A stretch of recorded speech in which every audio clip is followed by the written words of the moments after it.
It's the final episode of 2018, and to mark the occasion, I'm opening the floor to everyone for an open discussion. No set topic, no set idea, just to chat about anything they want related to video games. Whether it's a news item, games they're playing, a rant, a gripe, anything they want.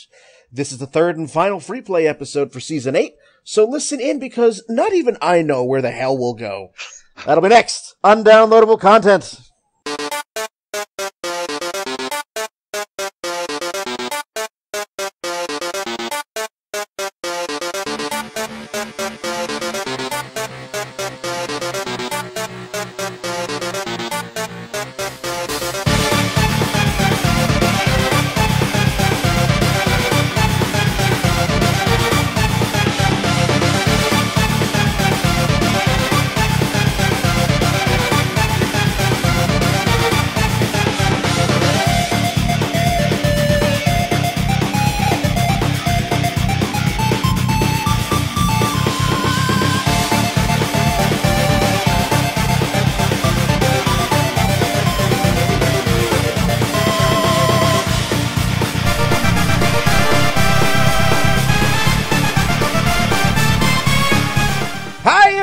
Welcome to the final episode of Season 8 here on Downloadable Content. I am Brian, and with me we have a full boat. It's a sausage fest. We have Ron.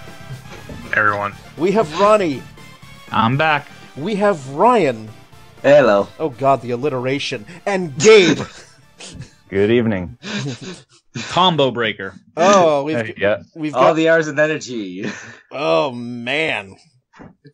And it's just three people, all with R names. That's going to get interesting real quick. So hopefully all you English majors out there... you sure we can't find any more Rons to get into the podcast? Don't tell the English majors that I never gave them anything. So... You mean your wife? Yeah, but she's not going to be a panelist. So, before we dive into the free-for-all that is going to be this season finale and the third and final free play, just want to remind everyone that every single episode of Downloadable Content can be found on iTunes, YouTube, Stitcher, and Google Play Music, as well as our website, dlcpodcast.com. Click the feedback button, give us questions, comments, thoughts, ideas for an episode. Let us know if you want to be in on an episode. As this is the season finale, there will be no more episodes until probably around late January, early February. So look around, the turn of the year to see the opening slate of episodes for season 9. And let us know if you want to be in on them. So it's all there. dlcpodcast.com. So yes, it is it's our third and final free play. So, by the time this episode goes up, we'll be right around Christmas or just after Christmas. So if you're listening, happy holidays. Hopefully you got a ton of games that you are just itching to play, that you've already started playing. We've got some good ones that have come out already and some that are going to be coming out. So hopefully you are having a blast gaming away, and thank you for taking some time to listen to us idiots babble on to whatever we're going to babble on about. So, hey, I resemble that remark. Well, as you wish. So, Gabe, since you haven't been on in a while, I'm going to give you the floor first. Crap, I knew you were going to pull that. I've been trying to figure out what I'm going to talk about. I can move on. No. I guess I can say the one thing I have to share is with my current job, I've been able to work from home or work wherever. And right now it's part-time. I mean, it's going to probably increase in hours sometime soon, I hope. But in the meantime, I've been catching up on a handful of games. I can give you a very brief impression on a few of them, because and then my plans for the future, and you guys can tell me what games I must get next. So I guess, I mean, that's not really like breaking news or anything, but it's all I have to share at the moment. So that's fine. Right. That's fine. Yeah, so here's my impressions of Bravely Default. All right. So I got Bravely Default from the library, and I played it for a little while, and I was like, all right, this is all right. You know, I mean, it's cool. I guess I'd get into it more if I didn't have to return it, but I had to return it. And you got it from the library?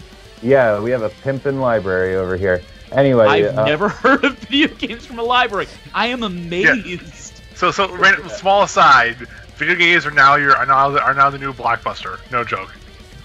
Early libraries are the new Blockbuster. I know RPGs are basically glorified books with gameplay, but I didn't expect libraries to carry them. Yeah, there's some pretty great libraries over here in Sussex County, New Jersey, but even the one in Muncie, New York, where I cannot take things out, but where I spend a lot of time because Brittany works there, and it's probably for the best that I don't spend all day home every day because I just get more distracted. They've got quite a good library of video games too, but it's great. I love that. But anyway, so I was playing Bravely Default for about 5 hours, and it was pretty cool. Oh yeah, and it looks like Ryan's mentioning that Redbox has video games. They've had that for a while, but yeah, I played it for about 3 to 5 hours. Had to return it, and I was like, okay, well, I guess it's time for me to play Earthbound finally. So my review of Bravely Default turns into a review of Earthbound. Funny how that works. Yeah. So I mean, like. My wife is in the other room fighting Gygas as we speak. Aha. Cool. Not even joking. For the first time or for the umpteenth time? First time. Okay. So my impression of it, and I don't know whether she would concur with this or not, but, you know, like, I enjoy the simplicity of the art style that you know, it looks dated, but at the same time, it looks dated in a way that is still appealing all this time later. So, you know, I can appreciate that. There's some really goofy dialogue, which was a lot of fun. But man, is the gameplay tedious through 2/3 of the game. Oh my goodness, I was not prepared for that. There were so many times when I just said, if I was playing this on a Super Nintendo, I would not, or, you know, anything where I had to be stationary the entire time, I would never have gotten through it. I was so glad I was playing it on handheld, because it's like, okay, you go to Threed and you make 2 steps of progress, and then you have to go back to Tucson. And you go to Tucson, and then they're like, oh, you got to go back to Threed, and you go back and forth and back and forth and back and forth and back and forth. And I got sick of that real fast. It made me realize, in a way that a lot of other games that I've played didn't, that, like, I just don't have that level of tolerance for that kind of bullshit in games anymore. I didn't have that tolerance back in the Super Nintendo days. I own the game. I love the game for its humor, for its aesthetic, but even back then, like, I never could put it on one of my favorite games lists like everybody else because it is tedious. It is grindy. It makes you backtrack, but in a bad way. Yeah, in a way that's just no fun. It's just like, okay, well, here I'm going to waste another hour before I can make progress. It feels like it's a good game in spite of itself. Yeah, I would agree there. That being said, 2 of my favorite parts of it, one, I don't know if any of you saw this, but I did the top 10, or, you know, 10 of the games that have had an impact on me, just like Brian did on Facebook. And one of the games I listed was Lisa, or Lisa the Painful, Lisa the Joyful. Yeah. I don't know. Are you guys familiar with that game? Anyone who's played it? I hear sighs of... I have nightmares. In a good way or a bad way? Are nightmares always bad? No, not necessarily. If a game has stayed with you in such a way that it's haunting or memorable, I would say that that's maybe it's accomplished something. But if it's like, oh, I have a nightmare that I'm gonna have to play this game I hate again, that's a bad thing. It is. I would say it is haunting. Yeah. But let's put it this way. For me, it was a very mixed. My relationship with that game is very mixed. It definitely stuck with me, but I don't know if I could ever go back and play it again. Did you play both? Or did you play just Lisa, or Lisa the Painful, or Lisa the Joyful, or all three? Crap. I did not play the first one. Okay, yeah. I played the second one. Yeah, the one with Brad. And when I played the second one, the third one wasn't out yet, and I actually wasn't aware that it was, so... Yeah, well, the third one sort of... I mean, it's still bleak in a lot of ways, but it's a nice counterbalance, because I went right And I do know about the... I watched some YouTube stuff on the first one, so I know what the premise and the rest of the stuff was. Yeah, but if you go, or I went straight from Lisa the Painful into Lisa the Joyful, and that was a nice reprieve, even though, like I said, it's still bleak in a lot of ways. You get a little bit more closure on some things, and it's less like a march toward certain destruction.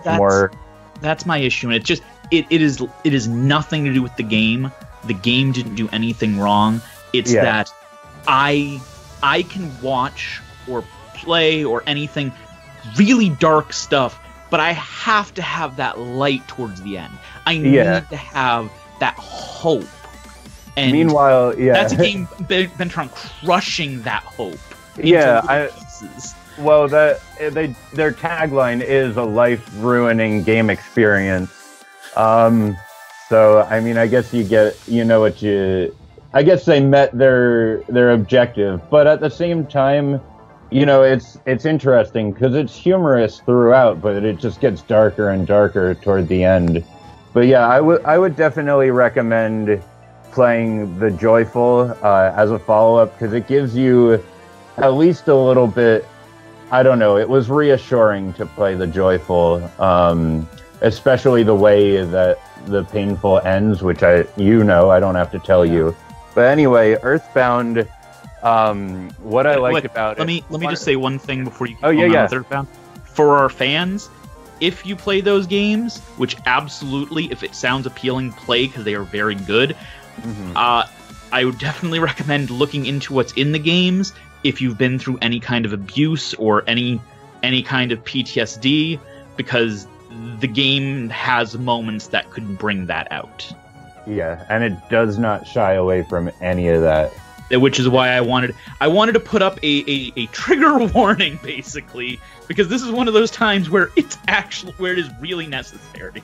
Yeah, and Austin Jorgensen, the person who made the series, who's also apparently like a pretty cool martial artist. If you look up his stuff, he does some like really cool sword work or whatever. He apparently was inspired to make this series by a previous relationship he had or something, that's intense. I read the whole story for how he came up with it, and it's kind of brutal.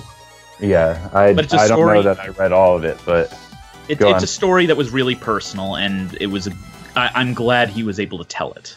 Yeah, me too. But yeah, so like I said, play the Joyful if you get a chance. It might balance it out for you a little bit, but I'm definitely going to look into it. Thank you for mentioning it. No problem. One of the things that I love about Lisa, the Painful and the Joyful, is the soundtrack is just tremendous, and I mean, bizarre and quirky, and like it literally captures the doofiness of a lot of the characters involved as well in the middle. I don't know. And there's just so many really catchy songs. Brian, if you haven't heard Work Harder, I would recommend that one because it's so dumb. The whole soundtrack is great. But anyway, that brings me back to Earthbound. I kept having flashbacks of playing Lisa, which was obviously the gameplay was inspired by Earthbound. I believe he's said as much, but even if he hadn't, it's very obvious. Absolutely. Sorry, go on. I'd say, oh no, absolutely. Like, it is totally, like, you can't mistake that. It is directly lifted from Earthbound. Yeah. And the further you get into Earthbound, the more sort of eccentric the music becomes. And so for literally the entire time I was playing Earthbound, when I wasn't playing it, I was listening to the soundtrack to Lisa because it was just making me jump back and forth.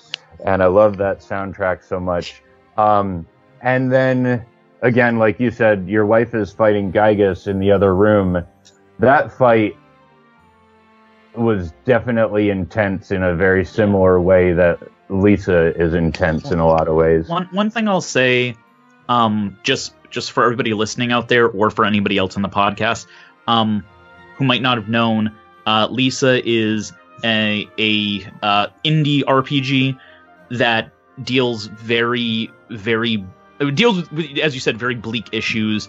The second one takes place in a post-apocalyptic wasteland, basically, but it deals very openly with abuse and rape and a lot of pretty horrific stuff that you generally don't see in a pixel RPG. Yeah, and violence and drug abuse, and yeah, it pretty much runs the gamut on fuck-upitude, I guess you'd say, but I mean it. First of all, it does have a very dark sense of humor to it as well. Yeah. But also it doesn't trivialize any of these subjects. Like, it is very much it is very much trying to be open about these issues and show them as horrifying things, but also showing people moving beyond this, or showing the repercussions, or it definitely, it's that trying to give you that empathy towards people in these situations is definitely a part of it, as much as it is trying to show how crushing these scenarios are. Sorry for interrupting. We've been talking about Lisa, but we hadn't really brought up what it actually is to people who might not have heard of it. Fair enough. I appreciate that. And I would just say all the things that it touches on or deals with, it carries the weight very well. Like, it doesn't, like you said, it doesn't trivialize it. It doesn't make light of it amidst a game where so many other things are being made light of. The heavy stuff is adequately heavy, so that's one of those reasons that it just has always stuck with me too. So, and then all the things that Gygas says at the end of Earthbound when you're fighting him brought me right back to Lisa as well. So, so that's my review of Earthbound. Also, Jeff's dad is a dick. Dr. Andnotz? Yeah. He's a jackass. But I was gonna say, you want to play a fan game? Go play Earthbound: The Beginnings by the guy who did Undertale, Toby Fox. Oh, nice. Yeah. It is all about Dr. Andnotz being a monster. That sounds accurate.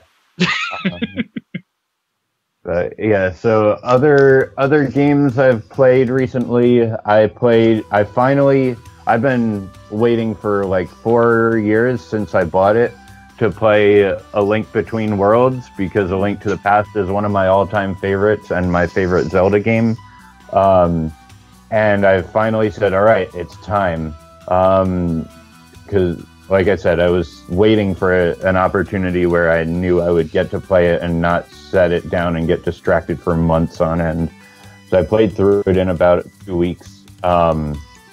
I have nothing bad to say about it. If you liked Link to the Past, you'll probably love this game too.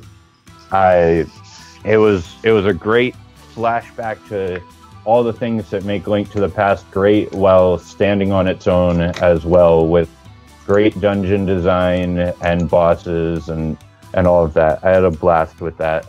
And then the game I'm on right now is Ace Attorney Spirit of Justice, the most recent in the whole Phoenix Wright series, which, I don't know, like, I love the series. It's goofy, but I'm starting to get tired of the just linear go through. Every now and then you have to really just screw around to figure out what the right thing to present is.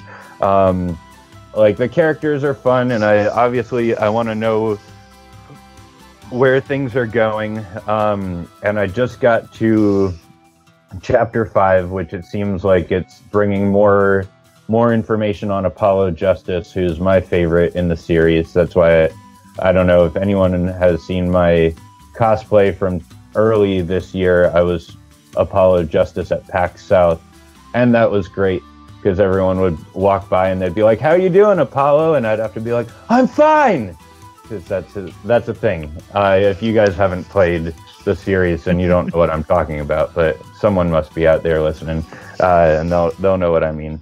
But I didn't want to shout too loud into the microphone, but I definitely belted it out at PAX.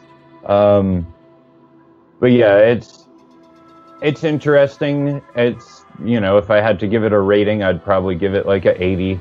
But I like it, and usually the 5th trial is always the one where things really get intense and great. So it's not really a fair assessment for me to say an 80 now. I might end up loving it way more, you know, by the end of it, because I just started it, and the 5th one is always super long. Anyway, I'll keep that in mind when I play any of them, because they are on my list. Yeah. When you play the original one, only originally had 4 trials, and then I think in the DS re-release of it, they added a 5th, and it is great. It really elevates the form of the original game to make it a lot. I don't know. It's like they knew what they were doing by that point, because they were already 3 games in when they re-released the Ace Attorney series on the DS, and so I think they had more to work with, and yeah. So make sure you get the one that has the 5th episode for the first Ace Attorney game. But yeah, it's good. It's a visual novel, essentially, in some ways, not like a dating sim visual novel, but in that it's very linear. But it's a lot of fun. The characters are goofy, and my personal favorite character is Apollo Justice, even though the first game he's in, probably most people will be like, "Who's this schmuck?" Because Phoenix Wright is so cool, and then all of a sudden you have to play as Apollo Justice, and he's a total noob, so to speak. But he comes into his own in Dual Destinies, which is probably my favorite in the series. That's another one that I listed in the top 10 thing recently. The last thing I'm going to say, then I'll shut up for a bit, is I'm super excited because come Christmas time, I'm going to have some GameStop gift cards, I think, for Christmas, at which point I will finally belatedly obtain the Nintendo Switch, and I cannot wait, because I'm going to smash the hell out of it, so to speak. And yeah, I foresee a lot of my extra time going to that, and I wanted to see what other games are must-haves going into our Switch initiation. Okay, so you're specifically looking for Switch games? Games that we can obtain on the Switch. I obviously will have Super Smash Bros. And if anyone who knows me will know that I will also obviously have The World Ends With You, because that's, oh my god, that's probably my favorite game of all time. It's one of my top 3. Yeah. I love it. And, you know, there was a lot of back and forth on the reviews for Final Remix that, like, the control scheme is horrible or whatever else. But honestly, I was playing it on my friend Scott's Switch because it's also one of his favorites. And so every time I was over there for like 2 weeks, I was playing it for a bit. I got to the second week. Were you playing it docked or not? No, you have to play it not docked. No, you can play it docked, and that's all the control complaints were for docked mode. Every review was like, no, undocked, it is wonderful and perfect. It's docked that they have problems with, but even then, it was very mixed. Like, there were some people were like, oh no, it is fine docked, and then it was very split. You either loved the controls when it was docked, or you hated them. Yeah, having played it on the DS for literally hundreds of hours, because I completionist the hell out of a game I love that much. I did the same thing. I couldn't do it docked. I tried it for a couple minutes, and I'm like, I can't even move. You will not be disappointed. It is a wonderful port. Yeah, I like I said, I got to day 4, week 2 on Scott's already, and I'm like, I need to stop because I'm going to play this on my own. Just wait until post game. Just wait until post game. I'm so excited, but yeah, honestly, my opinion of the touch screen controls is basically that one of the things I loved about the original was that the battle scheme, the control scheme, was so different from anything else I'd ever played that I had to learn a brand new means of interacting with a game. And I think that because this is different than that, but similar, and it's a touch screen interface, and it's not like I've not played a game on a touch screen before, but one that's so interactive and high speed and stuff, like The World Ends With You Final Remix is. I love it. And let's see, someone is commenting on that, so I'll come back in a sec. Go ahead. No, I have a new topic that we can talk about when you're done talking about. Oh, okay, cool, yeah. But I really thought that having to learn another version of interacting with this game that I love so much recaptured one of the things that I loved so much about playing the game originally. You know, is I still got another form of discovery by playing through with the new touch screen controls. And I thought that was great. So anyway, what games should I get for the Switch? Well, I would say I'm not going to recommend any of the big games because I assume you know Breath of the Wild, Mario, like all that junk. So I would say definitely, because you seem to be into that genre, Octopath Traveler. All right. I just finished it myself. It is a Square Enix RPG by the same people who did Bravely Default and Bravely Second.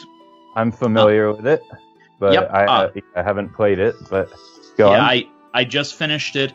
I hit just about 100 hours. It was wonderful. People complained that the characters are very siloed off, where each character's story didn't really interact with anybody else's. That's not really true. They all tie together into the final thing in the game, not to spoil stuff, but they all tie into something together that you find how all of the characters and their stories all interacted, including the minor characters, because once you finish the stories, it'll unlock epilogue quests where different characters throughout all of the stories interact with each other, and you realize connections between them that you didn't get during the main campaign. Yeah, that makes sense. I mean, it may very well be that, like, with the review copies or with just the way that they do their reviews, they didn't get to go all the way through to the payoff. Because, you know, like, I know that's been a common issue with some certain, like, Netflix series, like BoJack Horseman, for instance. The first season, the second half of it is all payoff from the first half, and a lot of the reviews only got the first half of the episodes, and they're like, well, it's okay. And then they had to amend their reviews when they saw the rest when it released wide, and they're like, this is so much better than we thought. I'll say one. I'll recommend one more, and then I'll leave off to anybody else. Look into Mario Rabbids. Okay. Mario Rabbids, to me, is the underrated gem of the Switch library. It is a XCOM style tactical RPG. Tactical game. It's a tactical RPG. With Mario? It is quite literally Mario plus Rabbids in an XCOM shooter. Yes. Sorry, XCOM Tactics. I'm not really familiar with XCOM, but yes, it is a highly movement based tactical strategy game. Wow. If you've never played anything like that, then think Final Fantasy Tactics. If your characters could jump over stuff more and you had less options for special attacks. All right. That sounds pretty wild. It's exceptional. It's hilarious is what it is. It's absolutely hilarious. I will throw one out there, being a Switch owner myself. If you, as all people should be, if you're listening at home, buy a Switch. What the hell are you waiting for? It's like Christmas. Go out and buy one right now. Yeah, Christmas just happened. You probably have more money. Go use it. Turn this podcast off right now and go get a Switch. No. Put this podcast on headphones and go buy it. I was going to say, you can listen to this podcast in the car on your way. Yeah, there you go. If you want to scratch the Sega nostalgia itch, I would recommend Sonic Mania. It is the Sonic game that I've been waiting for 25 years. It's I've said it often on DLC that I don't think Sonic should have ever left 2D. It's the best. I think it's the best Sonic game ever made. I honestly think it's better than Sonic 3 or Sonic and Knuckles. I have one that might actually beat that because it was my first game and the first ever console that I had. I actually owned the Genesis way back in the day, and my first game with that was Sonic 3D Blast, which that's still by far my favorite Sonic game of all time. It's definitely a good game, but Sonic Mania really, when the game, I bought it day one. And if you want to play Sonic 3D Blast again, it is on the Genesis collection on the Switch. 50 of the best Genesis games ever produced. Oh, you mean that's just for you? The same Genesis collection that I have on PS3 and Steam. It's except with 2 less games. Oh!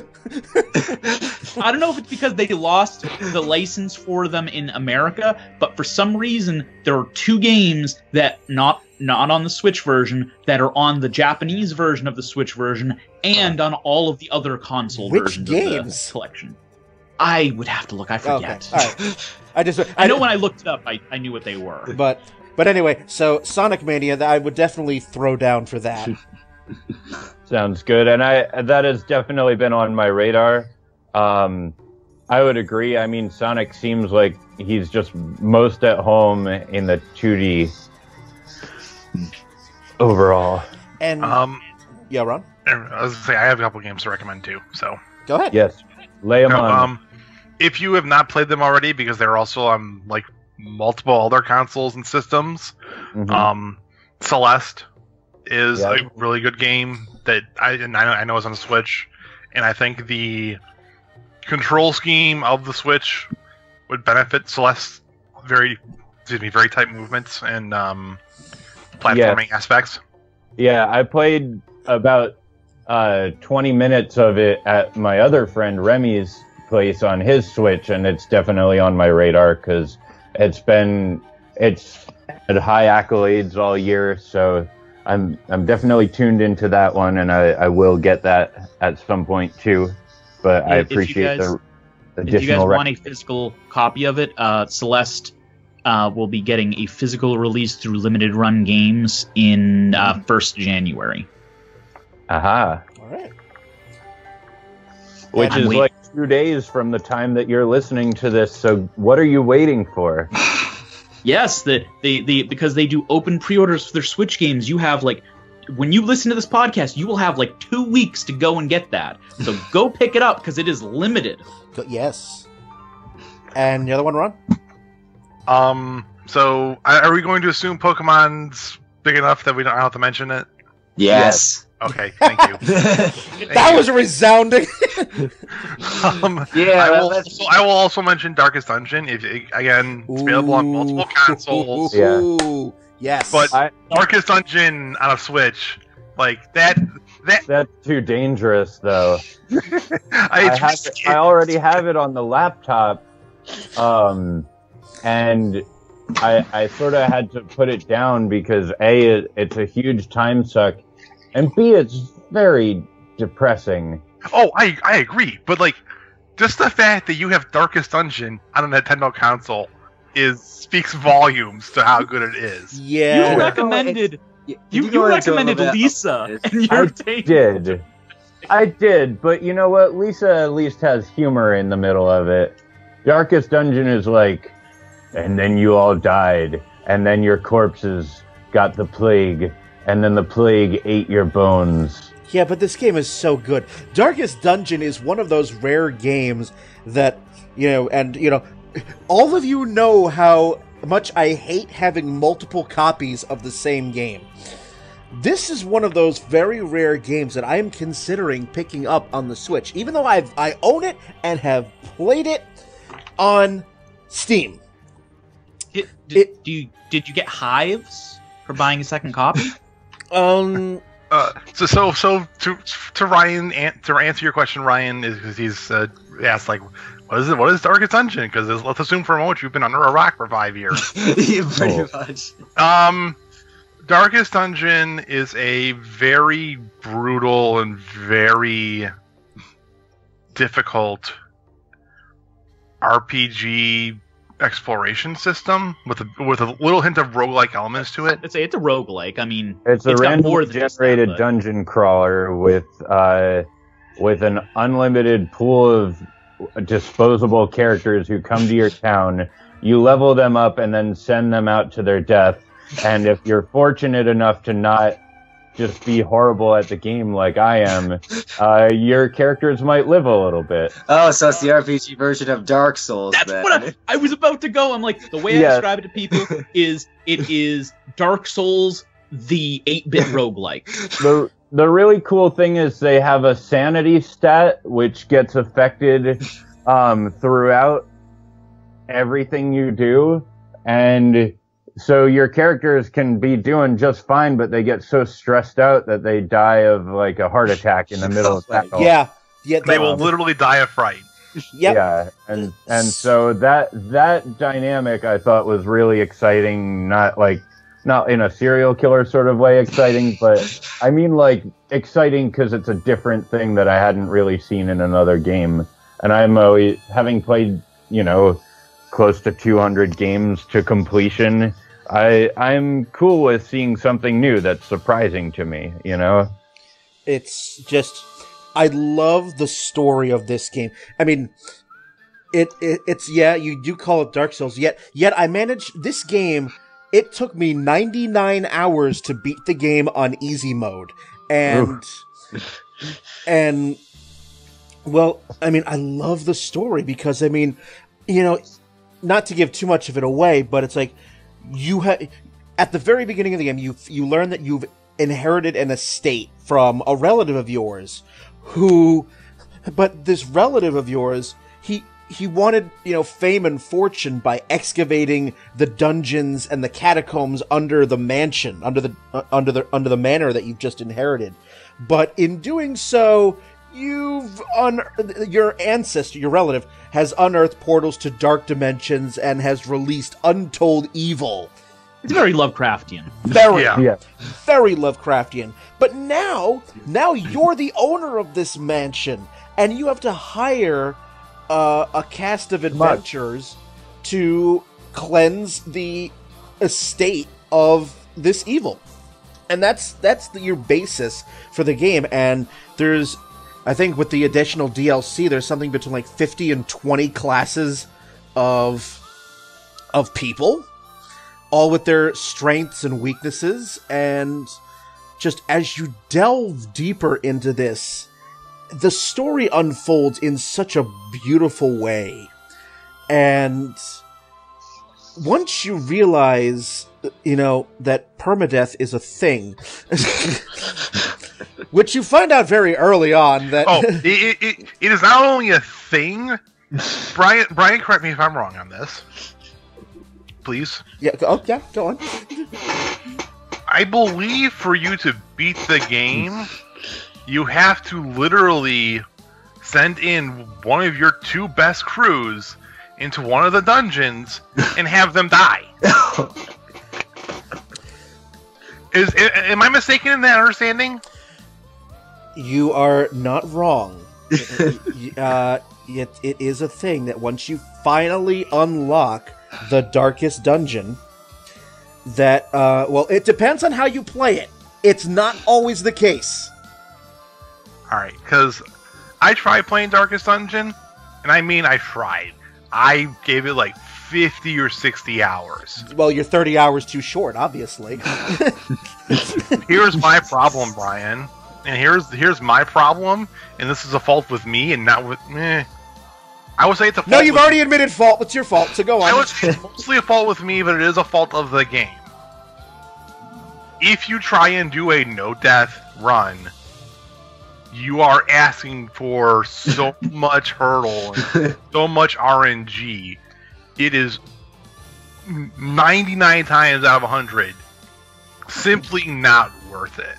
Well, okay, but the game shouldn't necessarily be designed for a no-death run. When I know, like I said, it's a fault of me. Yeah, I was gonna say it's just the thing that the game is so brutal, even on easy mode, because that's what I was playing on. Just like you actually, beat the fucking thing.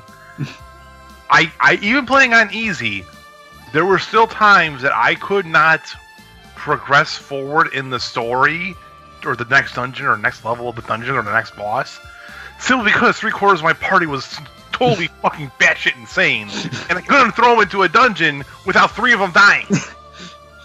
Yeah, it's definitely a lot of resource management in this game.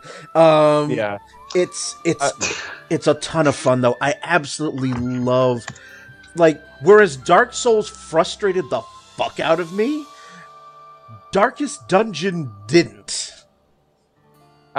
I would agree, I mean, having not played Dark Souls, but I would agree that Darkest Dungeon wasn't frustrating, and during this conversation, I remembered why the main reason I stopped playing it for the time being.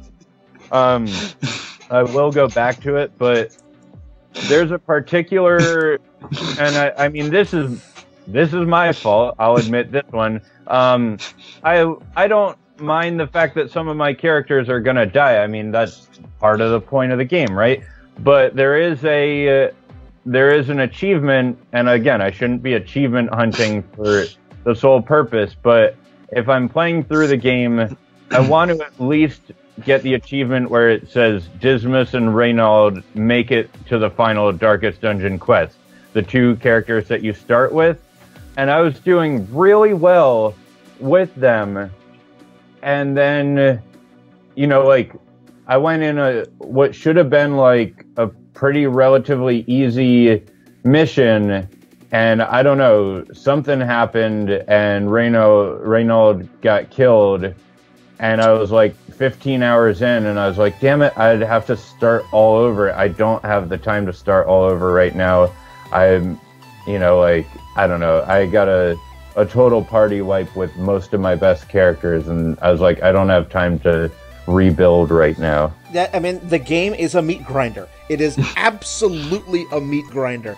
And yeah, I see those achievements for Dismas and Ronald. I also see the achievements on Steam for, beating the game with as few permadeaths as possible and beating it under a certain amount of hours. And I'm like, that's nice. Yeah. No. Because there's such a major RNG component to this game where it's like, oh, Because that's exactly the thing there. You could be making it through a dungeon. You're good. Everyone's sanity is a bit low, or it's very manageable. Everyone's health is good. You're doing well on the resources. Then you get a couple of a crit hit there and a critical miss there, and suddenly you're in a ton of trouble. Yeah, I came across who's the guy that drops pillars on all of your characters all the time? I know the boss you're talking about. He's like the priest or whatever, the crazy priest, and just wiped my party out nothing. This is a game that typically when I play an RPG, I hate running from battles. I only escape from battles when I absolutely have to. Yeah, in Darkest Dungeon, there are times when in order to salvage this party that you've spent hours building up, you need to get the fuck out of there. Oh shit, everyone's about to die from a heart attack. I need to leave. Yeah. Oh god, it sounds like this should just be renamed Hell the RPG. Again, as I said, abandon all hope, ye who enter here. When the first line of dialogue in the game is "Ruin has come to our family," that sort of sets the tone right there. Just that's when the narrator's dialogue is just "There can be no hope in this hell, no hope at all." Yeah. I'm just like, ooh, but I love it. Yeah. I absolutely love this game, and I just recently purchased the DLC, and I can't wait to start a new campaign. I'm a sick fuck. It's just, Brian, you are a fucking masochist. I just got the DLC, and I'm like, oh, let's do this again. So this is really, really good. So yeah.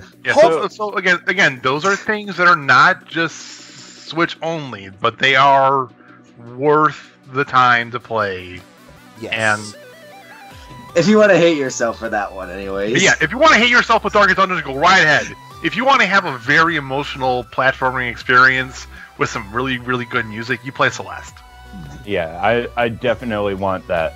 Yeah, Darkest Dungeon, you might break your Switch. It's there's a non-zero chance there might be some controller throwing in Darkest Dungeon. I've always been pretty good at not throwing my controller, for the most part, in the overarching narrative of my life. I've been pretty good at gripping onto that controller instead of throwing it. Just as an aside, I think Kotaku put out an article saying how to throw your controller properly or something like that. But anyway, but I digress. We have other topics to get to. Yes, thank you for indulging me for so long, and I will take all those recommendations to heart.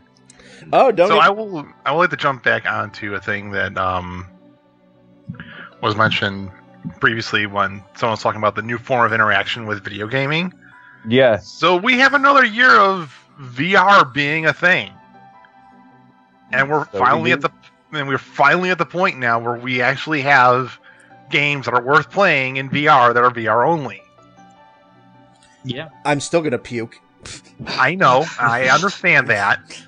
But so I will just mention the three that are probably the most popular right now. Go on. I still can't see 3D, so I'm not gonna okay, be able to do this for a while. Yeah, so that's fine. So I have not played any of these games. So I am just basing this off of pure reviews and opinions of people I have read online and who I acknowledge their opinions are as being generally speaking valid and that they have generally speaking good points. The first is called Astrobot Rescue Mission. It is for the PlayStation 4 VR system, so like PlayStation 4 VR only.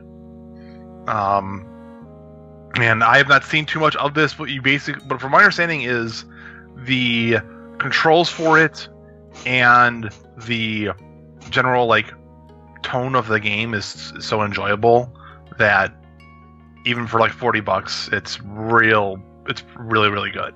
What is that called? Astrobot Rescue Mission. All right. The second is one people may have seen videos of, and the people playing them and seeing how fucking much of a workout this piece of shit is. Beat Saber. Yeah, I think that's a good one. Coming. Yeah. So for those who aren't aware, this is basically a song rhythm game. You pick some songs, and you try and cut them in half with a bunch of lightsabers with the VR motion controls. Yeah, it's basically, if I was gonna say Darth Vader, but let's say Anakin Skywalker, because he was limber at one point, until he lost his limbs. Dance Revolutioning a rock band game with lightsabers. Yeah, and that's how it looks to me. Yeah, it's basically what it is. But the fact that people have it comes with some songs, but I believe you could do like load more songs into it from like as long as someone sat down and actually designed the stage for it. Oh, great! So you can do song imports, or people can map it out for you. I believe it's possible. I just don't know if this is a officially supported thing or if this is a hack of the software itself. Gotcha. Well, either way, that's cool. All right. And the last game, which I will mention, and I can't believe this is a fucking thing, a Tetris Effect. What? What? It is okay, I'm looking this up. Okay, yeah. So me too. Brian, I don't know if you remember this. They showed a trailer for this at E3. I've heard of it, but okay. Let's see. So there's a trailer for this called Tetris Effect. I think it's called Google search Tetris Effect E3 premiere, and it's like a 3-minute video describing quite literally a psychological condition called the Tetris Effect. And this is both a game that you can play just on the PS4 normally, but there's a VR component as well that you could play in the VR mode if you want to.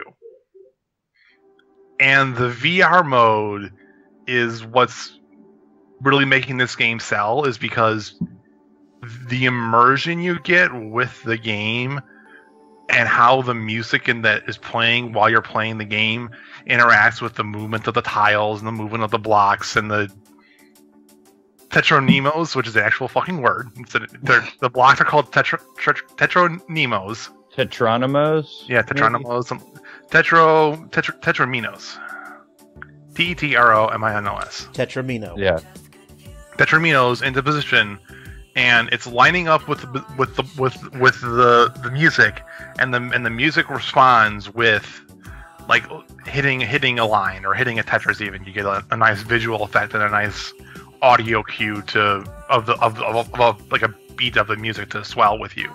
Gotcha. So you have that auditory feedback and reactivity toward your actions.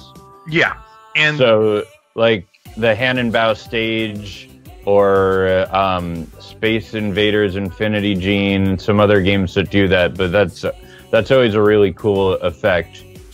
Mm-hmm. And it basically what's making people lose their goddamn minds is that they don't like. This is like one of the first games where people actually get like truly immersed into the game. Like that they makes don't sense. hear it. They don't hear anything else. They just hear the music and they just see the screen and they just like forget about everything else around them. And you can tell when someone is actually focusing and just like they're only seeing the game. There is no game in front of the screen. There is just what they're seeing and they're reacting to it, because you can see the body shift when like you have people like watching the people playing the VR version. You can see the body shift occur. Like their form gets relaxed. They start leaning backward. They like lean forward a little bit, and like they get like very still. Their head bobs left and right with the blocks in a little bit, and just like they just lose all connection to reality and just focus on that one singular thing. And that is, as weird as it sounds, for a Tetris game, it is like one of the things that people want to see in a VR game. They want you to be able to lose connection with reality, basically, and just focus on whatever you see and hear in front of you. And it's kind of maybe fitting that it's something like Tetris, which is, one of the longest standing, classic games, and it is effectively 2D in a lot of ways, but then you have VR, it's going to immerse you.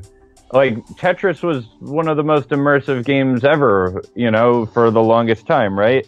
But then to have that new level of immersion with the VR set, that makes sense to me. And there's a Polygon article with the headline, "You need to play Tetris Effect in VR." And the first sentence is, "Tetris Effect on PlayStation VR had a profound emotional impact on me during a recent marathon session, and the experience left me with more questions than answers."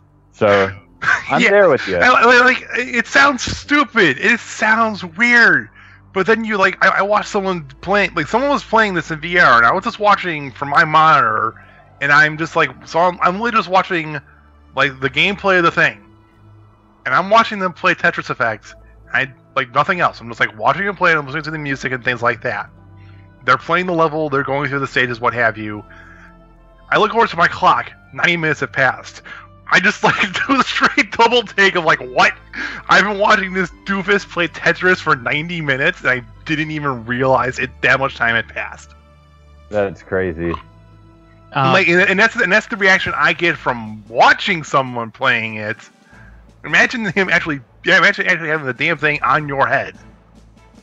Yeah. There's one other VR game I'd like to bring up that has been making some decent waves, which was The Inpatient, which was the prequel to Until Dawn. If you guys had ever heard of Until Dawn. The sequel prequel. It is a prequel to Until Dawn. I was going to say, wait a minute, sequel prequel cancels each other out. So is this going on Wikipedia, the thing that is a PS4 game, psychological horror, right? Yes. Until Dawn is basically a video game making fun of and exemplifying at the same time slasher movies, old school horror movies. Yeah, and it does actually bring in, if I'm remembering the correct one, brings in a bit of Native American folklore into it as well. Yes, I don't want to bring up too many spoilers though, because probably. Yeah. But it definitely has some supernatural elements to it. It definitely brings in a lot of the 80s slasher movie stuff. It's just a fun romp. And Deej and I will just we have a YouTuber who plays it, and we played ourselves, but we'll just throw his thing on in the background while we're doing other stuff, just because it's really entertaining to just watch. Yeah, I will mention too, from 2017 we had Resident Evil 7's VR, and then I think Senua's is it Hellfire Senua's Sacrifice or Hellblade. Hellblade, yeah, that was also is that also VR too? I was going to say, they did that on VR? You're probably right. Let me see. Also, we're going to have FNAF on VR very shortly. Oh, God. Oh, just... But there's also Super Hot is apparently great and also different on VR. It's a different storyline. You're playing the opposite side of the story from the original game when you're playing the VR, so that's pretty neat. Yeah, it's a sequel. So I double checked to make sure the people who made Hellblade: Senua's Sacrifice did add a VR element to it in early 2018. It looks like. So I mean, Senua's Sacrifice is a real fucking. That's a mind trip and a half. Yeah, I've heard, and I want to play it, but I don't know that I'll get to anytime soon. So now that we're at this point and we actually have decent games worth playing on VR, do you think VR is going to stick around, or do you still think it is a fad to anyone out there?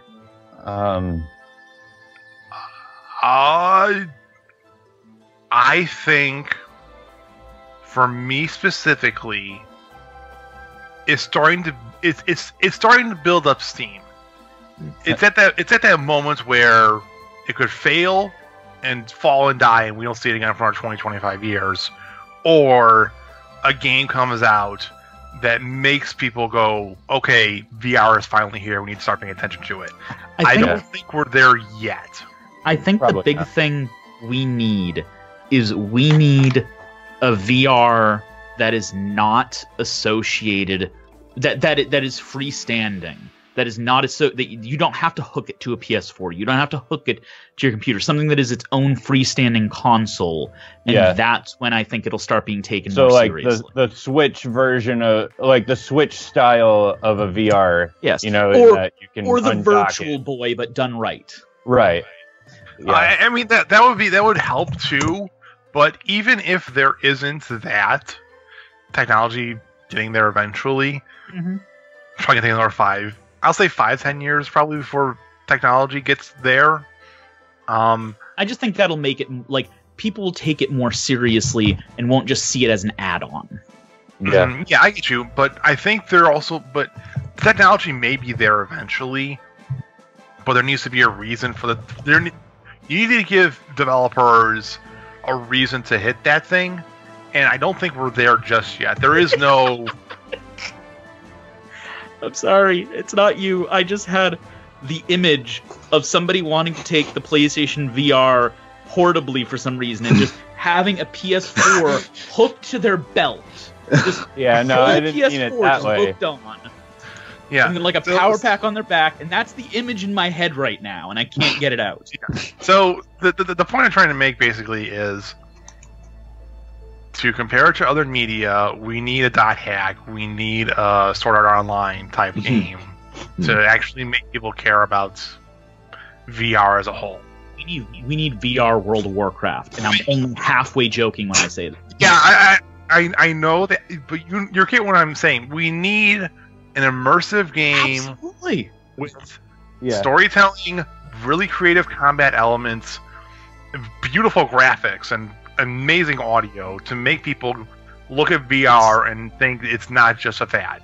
It's a stereotype, but like an MMO is what it really needs, because it's like it will bring them into this immersive world with so much. That's the big thing with VR right now, is there's nothing that big that you can just immerse yourself in for hours on end. Most of the VR experiences at this point are relatively short because of how expensive it is to set up the way it is right now. Yeah. If they could get something like a World of Warcraft, especially if it's cross-compatible, so you're still playing with the other people, like, that's going to be gangbusters. Yeah, like literally no joke. It doesn't even have to be like Sword Art Online or Dot Hack. It doesn't have to be a fancy game. It could be fucking Pokemon.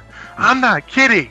You tell me there's a Pokemon VR game, Nintendo would just like literally just like, you know, the meme of like the printing. They'd print money. They would. Yeah, They'd absolutely be printing money. It would literally just be stacking money on top of each other until you hit the fucking moon. Then you buy the moon.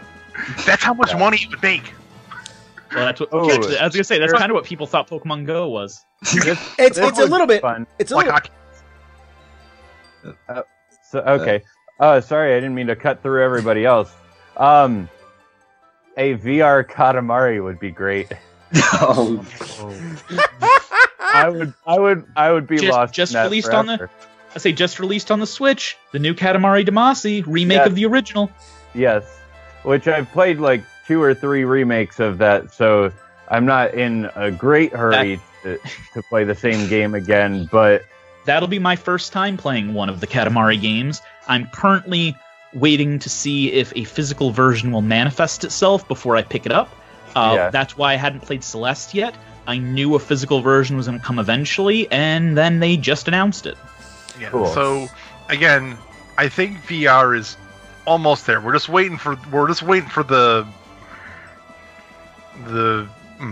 thing. We're just waiting for that moment to occur. We need we're close, but we need something to hit critical mass.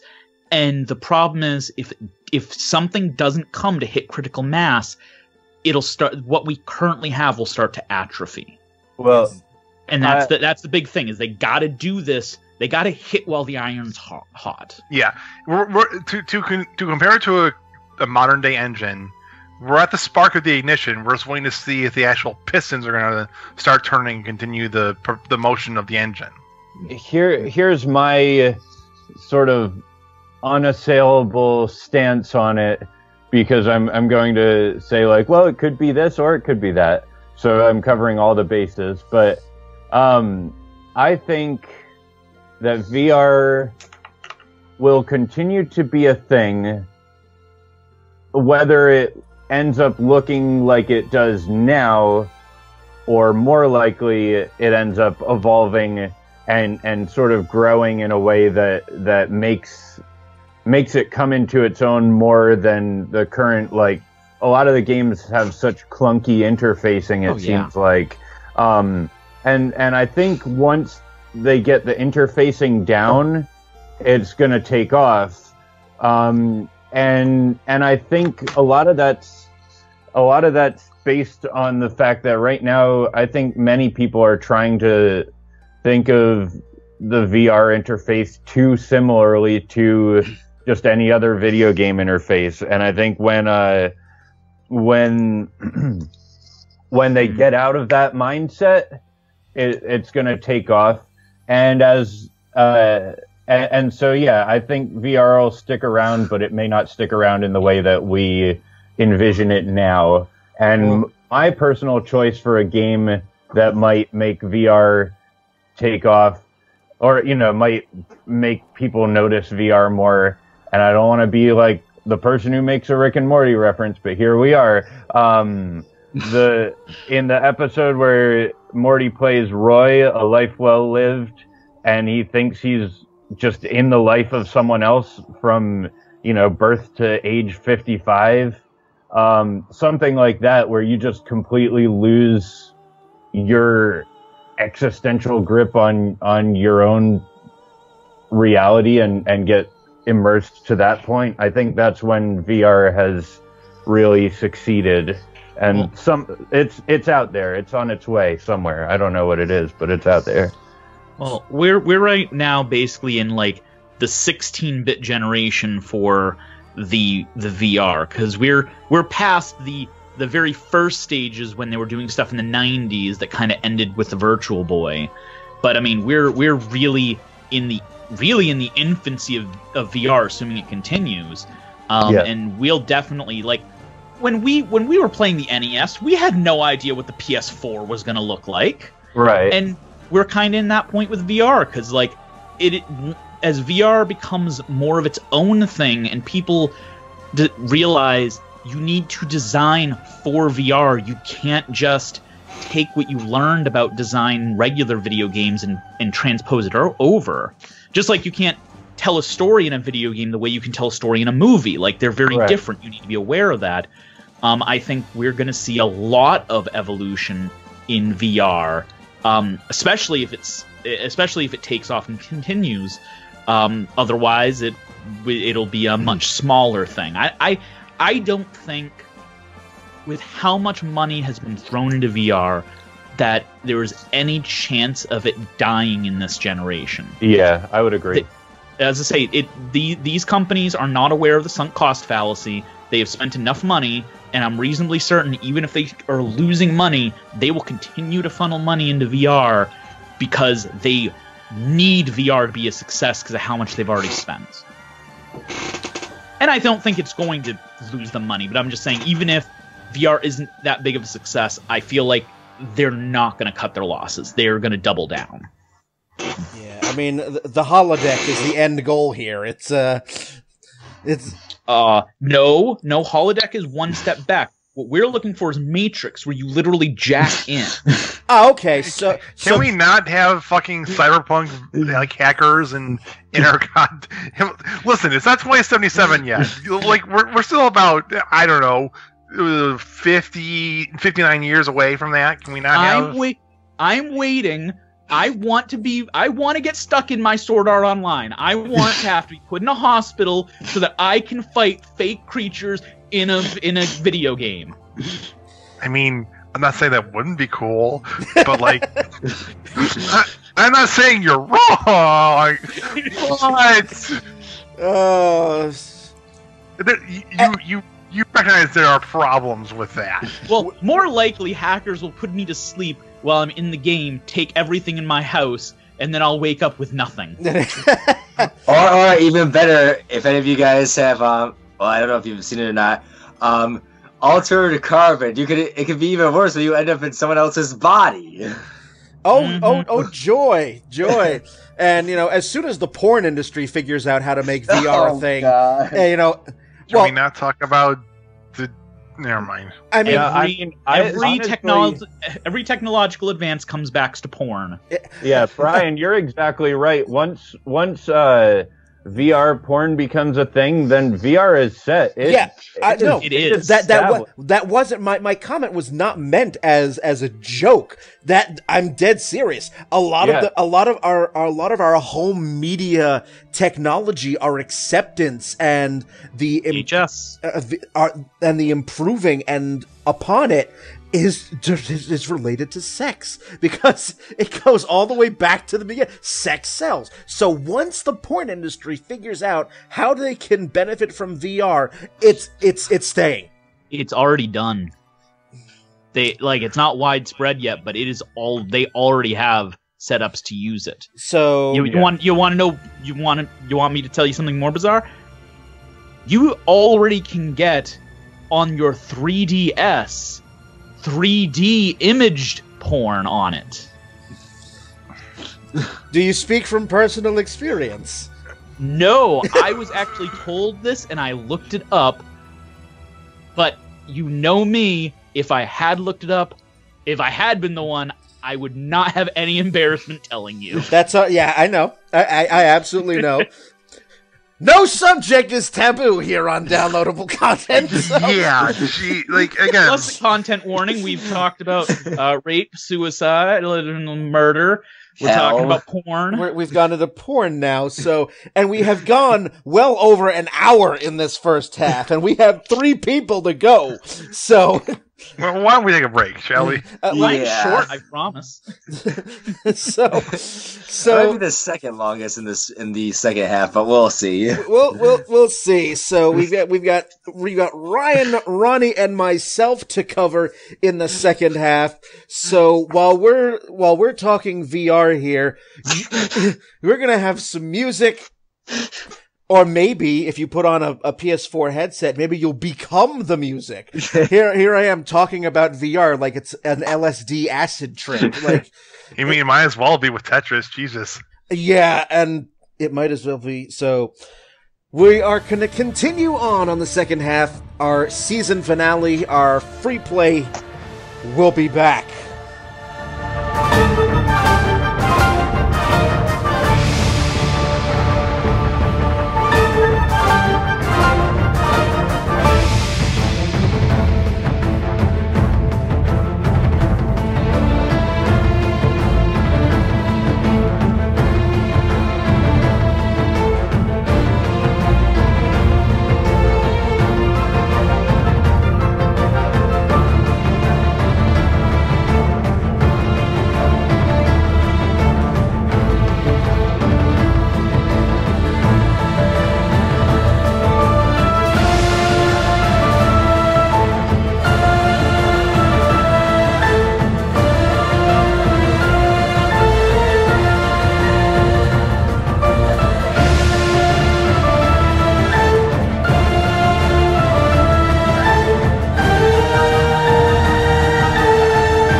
back to our season finale here on Downloadable Content, our free play episode. We are all still here.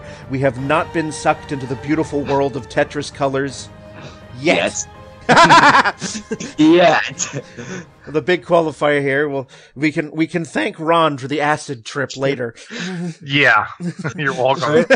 As I was watching the trailer, all I could think of was like, pretty color, and then the music is just like, I'm going to another world, screw it. Yeah, like one of the comments on that trailer was like, why is a trailer for Tetris making me cry? I know. I literally just finished watching it 5 seconds ago, and oh my god. Yep, there you go. See what you did, Ron? Now we're all addicted. Yeah, I told you. Like again, when I was watching this live, because I was watching the E3 trailers, I was watching this and I'm going like, what the fuck is this? What the hell is this? Am I on LSD? Did someone spike my drink? What's going on here? And then it gets to the blocks, and I'm like, this is the fucking Tetris game. This can't be a Tetris game. Then it does the title drop. I'm like, oh my god, it's a fucking Tetris. It's a Tetris game! Oh, all right. So now that we're gonna be pulled out of our acid-induced, stupor here. All right. So we're gonna start the second half with Ryan. We've already heard from Gabe and Ron. So, Ryan, we're gonna start the second half with you. So take it away. Sounds good. All right. So for starting off, as everybody here on the panel knows, I am a self-professed Final Fantasy fanboy. That is a given. Really? I didn't know that. Tell me more. So the one that I'm going to talk about is the most recently released Final Fantasy game, and that is Final Fantasy 15. But this one is actually a little bit of an upgraded version. You mean not Brave Exvius Tactics? I don't know if I would consider that one along yet, but with this one for Final Fantasy 15, there was a newer version released called Final Fantasy 15 Royal Edition, which actually came with quite a few things with it, like downloadable content, new bug fixes, different things like that. And some of the improvements that, as I've been playing, that I've been noticing through it, is they actually have come about as close as they can with Final Fantasy 15 to being like an open world, sort of like exploring kind of thing. Because when Final Fantasy 15 originally came out, they kind of really limited it to like how far you could go with exploring. In this case, you could actually really go pretty decently far out with exploring for different quests, some of the hunts and all that, and actually how to like some of the landscape you can really go and explore, which I've had the joy of doing, and it's got some pretty interesting things to it, although there are still some boundaries which I was not the happiest about, but like I said, they come as close as they can with it open world exploring. They also added a new thing which I have as of yet to check out, a first-person viewpoint with it. I haven't checked out on that one yet. I think it's like, I forget I'm not sure what part it's at, but that's something I gotta check out. And of course, one of my other all-time favorite things with Final Fantasy in general is just the soundtrack. They actually have with the Royal Edition, they've actually included a new soundtrack that's actually, I don't know if it's with Kingsglaive itself or not, and so what they've actually done with Final Fantasy, because it's the part itself of Final Fantasy 15 is a whole expanded universe. So you've got the main game. They had a movie come out called Kingsglaive Final Fantasy 15. They had an animation called Brotherhood, which was a few different episodes of that. And I think there are a few other things with that, but I'm not quite sure what those are. But we actually spent like the entire previous episode complaining about all of those things. I still thought that they were pretty decent improvements to it. I'm not even joking. But that's just me. Right? Let him have his joy, Ronnie. I know. Let him have. No, you can be happy. I thought it was funny that we spent the whole last episode talking about it. Oh, I agree. Talk about whiplash, but yes, previously on downloadable content. Anyway, go on, Ryan. So the soundtracks I actually decently enjoy with it, and that's always something with Final Fantasy that I enjoy is the music element to it. If anything, I know there are some things in Final Fantasy, especially the newer ones, people are just like, oh god, here we go. The soundtrack makes up for it. I personally think that the soundtrack was amazing that they had with this one. I fully agree with that. Yoko Shimomura wrote an amazing soundtrack. I've only played like 2 hours so far of this game, but I own the entire soundtrack. I heard a bunch of it live at the last PAX East, performed by the very same orchestra that recorded the soundtrack. And I was blown away. I mean, Yoko Shimomura is an amazing composer in her own right, but just listening to the score and what I heard live, just, like, I'm hoping that the game follows suit. I'm like, I hope we have an amazing game to match, but, you know, we'll see. But yes, I will definitely props for the soundtrack. She did an amazing job. So another interesting thing that they recently added with Final Fantasy 15 is I don't know, I guess it's something like a companion to it or something like that.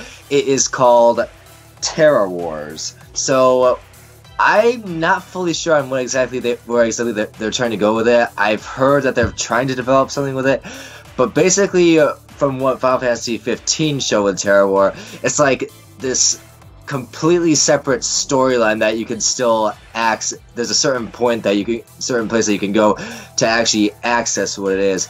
And so the crossover with Final Fantasy 15 and Terra War is that you're in another completely different world, different characters, and it's very, very short compared to what I wish it could have been a lot longer. So like maybe half an hour at max that you're actually going through this thing. But you actually get to work with another character. Her name is Sarah, and she's from a different world in itself. So it's kind of like I'm almost, if you ask me, a little. They're trying to go a little bit into Dissidia Final Fantasy. If any of you guys know what that is. Yeah. Yep. I guess they're trying to do a little bit of that involved with it, but it was an interesting experience in general. I'm not gonna spoil it for you guys, because I personally think that's probably one of the best things that they actually did for it to add in. Now, the last thing I'll add in with some of the updates too, the DLC actually, and I gotta get to these at some point, added in what are called episodes to it. So they have stuff so the 4 main characters, for people who don't know, are Noctis, Gladio, Igneous, and Prompto. What they decided to do was they decided to add in different episodes that okay, I'll add a little bit of a spoiler. There's a time jump at a certain point for the second before you go into the final battle, and these episodes actually kind of go on and tell about what Gladio, Igneous, and Prompto did during the time jump, and like what was going on with it. So I gotta get to those at some point, but I personally think that actually kind of fills in the plot hole right there of what actually was going on for it. So it's been interesting so far. I have very much enjoyed the side quests because my first go around with the original Final Fantasy, I just went straight through, and my brother was kind of like, you played a Final Fantasy and you didn't do any side quests. What is wrong with you? And I'm like, yeah, I should have done the side quests with that.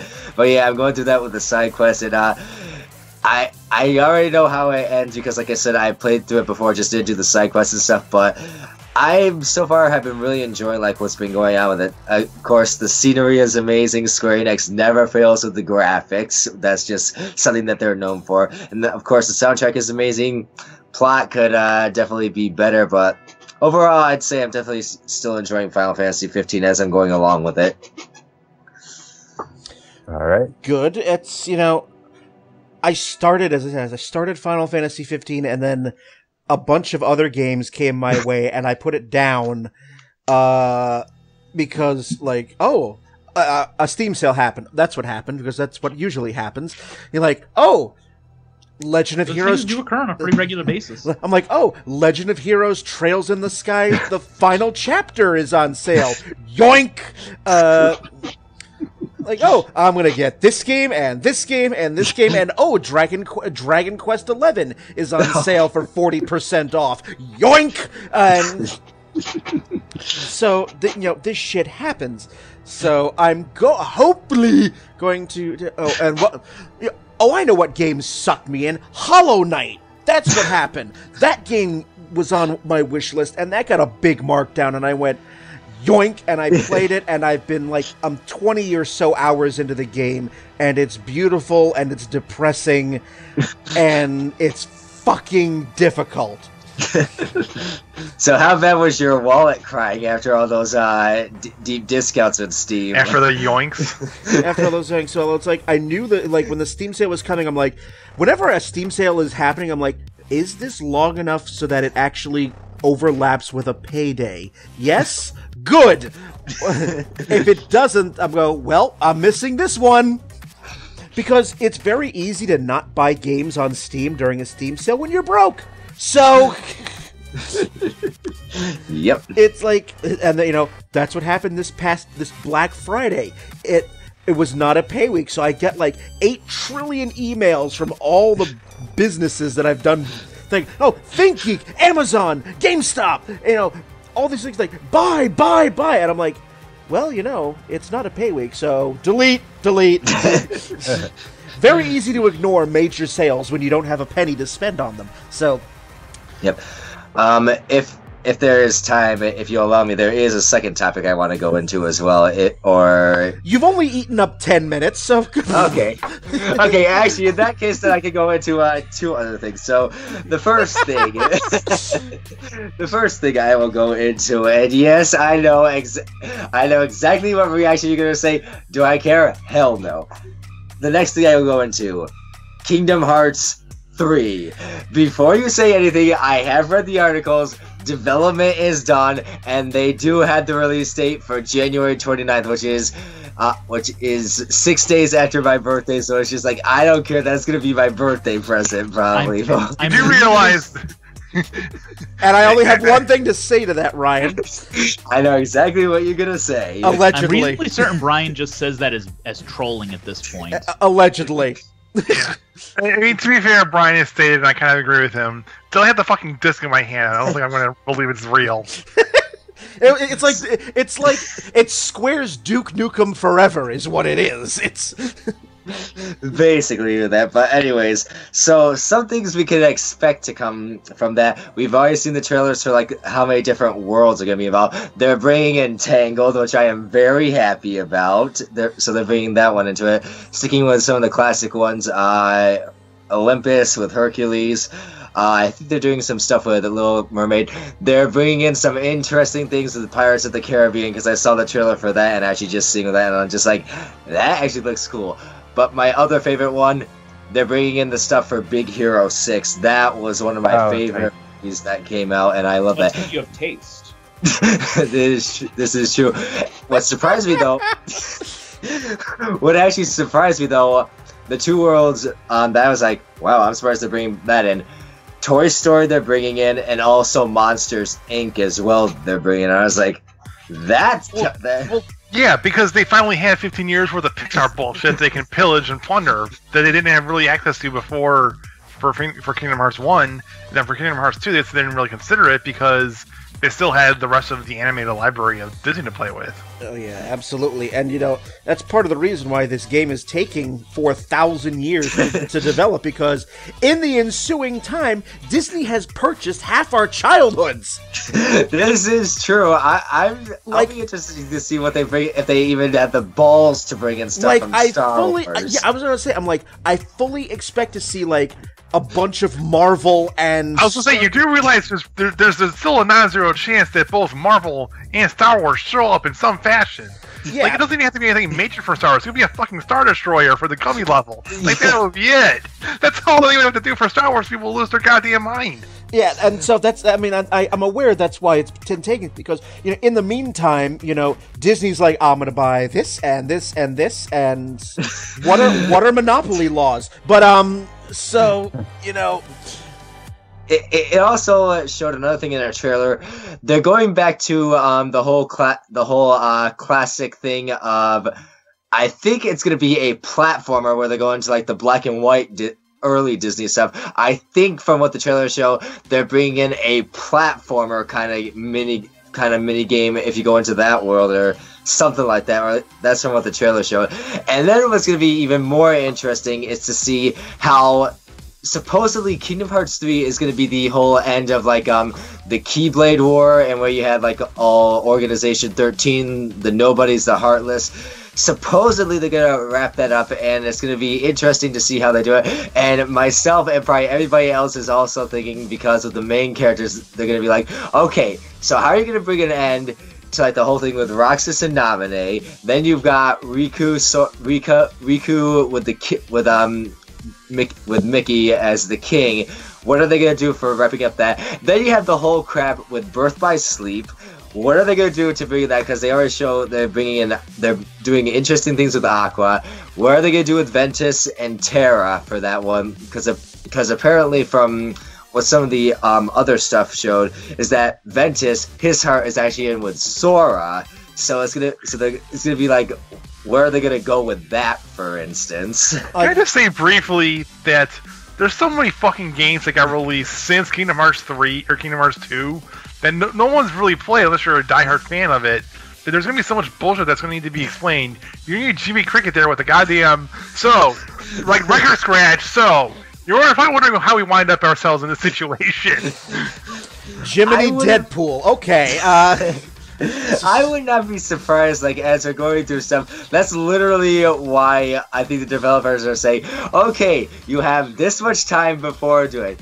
Go do 2.5 and 2.8 Final Chapter Plus, because that pretty much just brings everything together before we hit Kingdom Hearts 3. So, but again, my issue is just like, you guys have been working on this thing for so fucking long. You issued 3 different remakes and updates of your goddamn game to make people still care about it. Like, seriously, release the goddamn thing. When we did the episode, when Tanya and I did a couple episodes ago, when we talked about Xenogears, we talked about that one of the reasons why Xenogears, felt like a very, very incomplete and rushed game. If you've ever played Disc 2 of Xenogears, you know exactly what I'm talking about.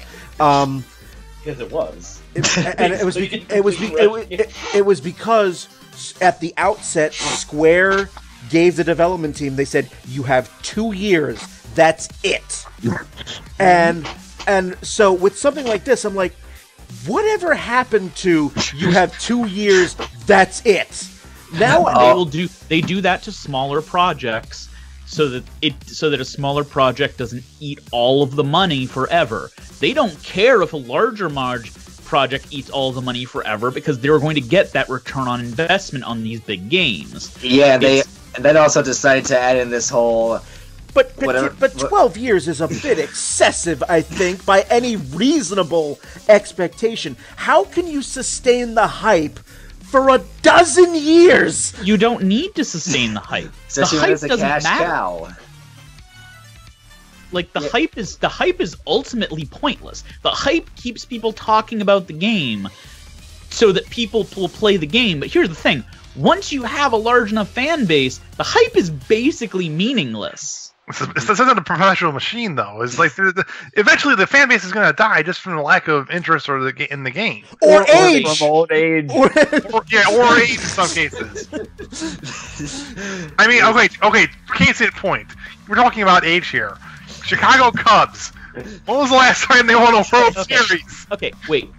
My defense here, I will say, and this is coming from somebody who's never even played the Kingdom Hearts games, but they're seeing this not the way most video game companies do.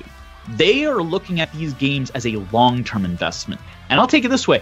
How many times have you seen the Kingdom Hearts games show up on other systems? How many collections have they put out at this point?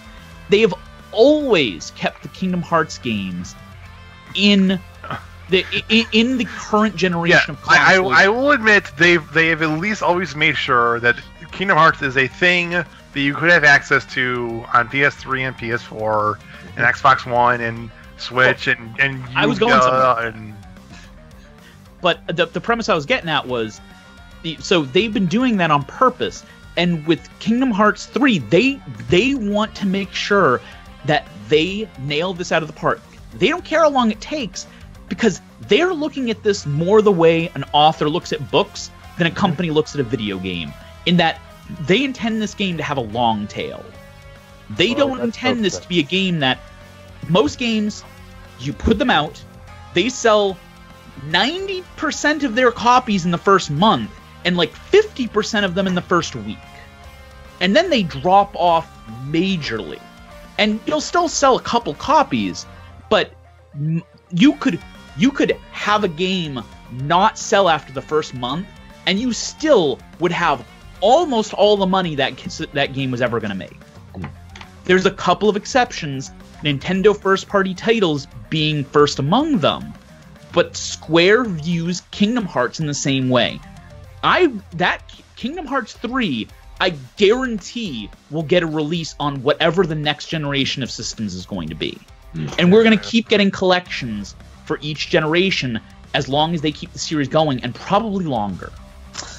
Yeah, this is true, because with Kingdom Hearts 3, they're bringing an end to, like, one part of it. Apparently, they're going to continue on with, like, a whole other thing for it, which is going to be... Can we not? I don't need another fucking Final Fantasy in my life. Yes, but unlike Final Fantasy, all of these are connected in the story. You can't just take one of them. You have to play all of them. Please, I barely keep up with the fucking Marvel movies as it is. But they would rather make sure they have a 10 out of 10 game, regardless of how long it takes, because if the game is that quality, they will be able to keep selling it. Okay, and I think that's actually a good decision. Mm-hmm. On that I agree. If you think your game is going to be a 10 out of 10, as long as you spend enough time on it, good. Then go ahead and do that. But you have to make sure you know. There's a point in time when enough is enough. I think 12 years is enough. enough is enough. Well, here's the thing, though. Every game that came out after Kingdom Hearts 2 is progressing the story. I don't understand where the complaint comes from. How many years has it been since the last Kingdom Hearts game? Which was what? Birth by Sleep? Birth by Sleep? Yeah. 4 years. Yeah, that's not that long. They've been releasing games. That's on the Vita. Who the hell owns the Vita? Okay, then go back one more step. A lot of Japanese people. 358. I think Birth by Sleep came out almost 9 years ago. Okay, so the Dream Drop Distance is the most recent one. Then? Yeah, Dream Drop Distance. Okay. Yes, 3DS. Let me just dive into the convoluted chronology here. Oh, yeah, no kidding. What, 5 years ago?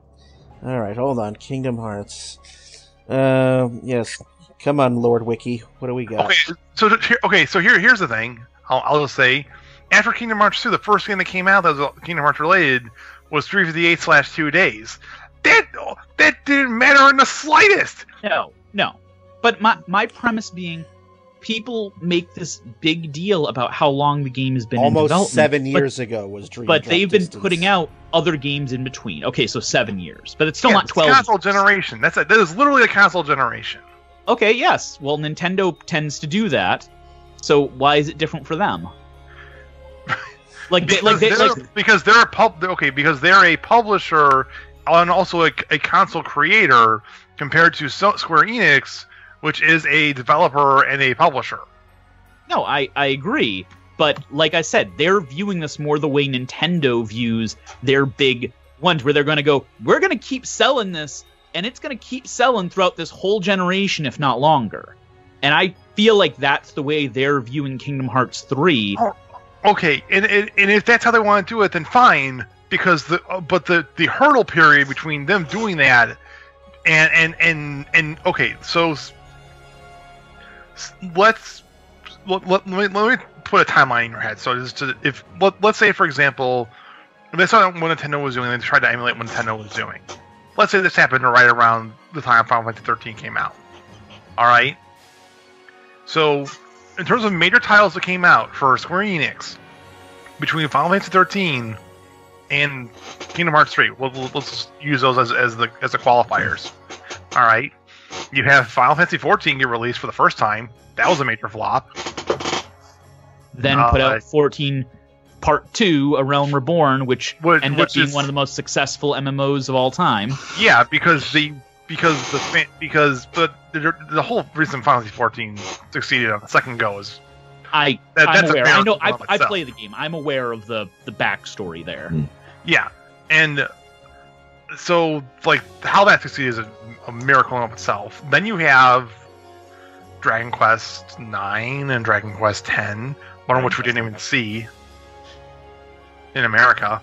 We're not going to see it for another like 8 months. Final Fantasy 15 was in development hell for literally 10 years. Yep. Mm-hmm. And two consoles, and then the console generation happened in between. Well, here's the thing: like Square Enix does this for their big games, but here's the thing: rarely has it burned them, because when they put the game out, the length of time has never stopped people from buying it, and in most cases, like I don't know what these games would have been like if they released them earlier, but the games they released are worth the wait.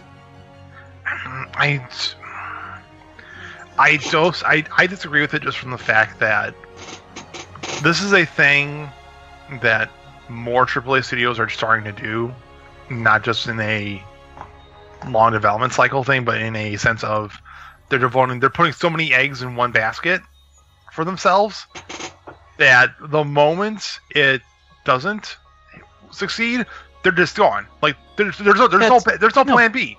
But that's true. But that's true for almost every game these developers put out. Like any game can kill any developer other than like 3 in one shot. If it's even then, I would say for some of those 3 that they would be able to take one bullet. Yeah, like, well, that's what I'm saying. Like Square Enix could probably take 2 flops. One flop wouldn't kill it. I don't think they could take. I'm still not sure on Square Enix, honestly. I'm still not sure. They really made their money back with Final Fantasy 15, and I'm not joking when I say that. It couldn't take a flop like Kingdom Hearts 3 being a flop. Yeah, I'm saying that it could take a flop like some of its more moderate games. Mm-hmm. Like like the big tent poles have to succeed. Yeah, and that's why they spend so much time on them. But here's the thing: we complain about games being rushed out on annual schedules where we have to hit these, and there's very little changes and there's very little creativity, and we just they need to hit these marks, and they just hit him, regardless of what it matters. I am fine if they go, this game's going to take 12 years to do, but when we put it out, it's going to be a game you're going to remember the rest of your life. All right, and my counter argument is, why even say that this game will take 12 years to make when you barely started development of it? Tell me about the game when it's 18 months out. Don't tell me about it when it's 12 years away. Because they obviously didn't think it was going to take 12 years. That's the point I'm trying to make. Is if you have an idea in mind, try and stick to it, and if it falls off the map, don't mention it ever again until it's actually ready to be released. But then people ask, it's not that easy in that people literally ask them about these games all the time. Like, they could try not to bring it up. As much as Reggie Fils-Aimé avoids the subject as much as possible, he's going to get asked about Mother 3 at every convention he ever goes to on camera every time. Like, he can't avoid the subject, and he's trying to. Imagine how hard it is when it's not a subject you have to avoid, and the fan base knows it's out there. Square Enix is never not going to get asked about the FF7 remake for the rest of their lives. I know. And which means that they shouldn't have announced it unless, it was nearly done. Which is why I really like the way that Nintendo has been handling stuff for the Switch. Do you guys actually know why they announce the stuff when they do, typically?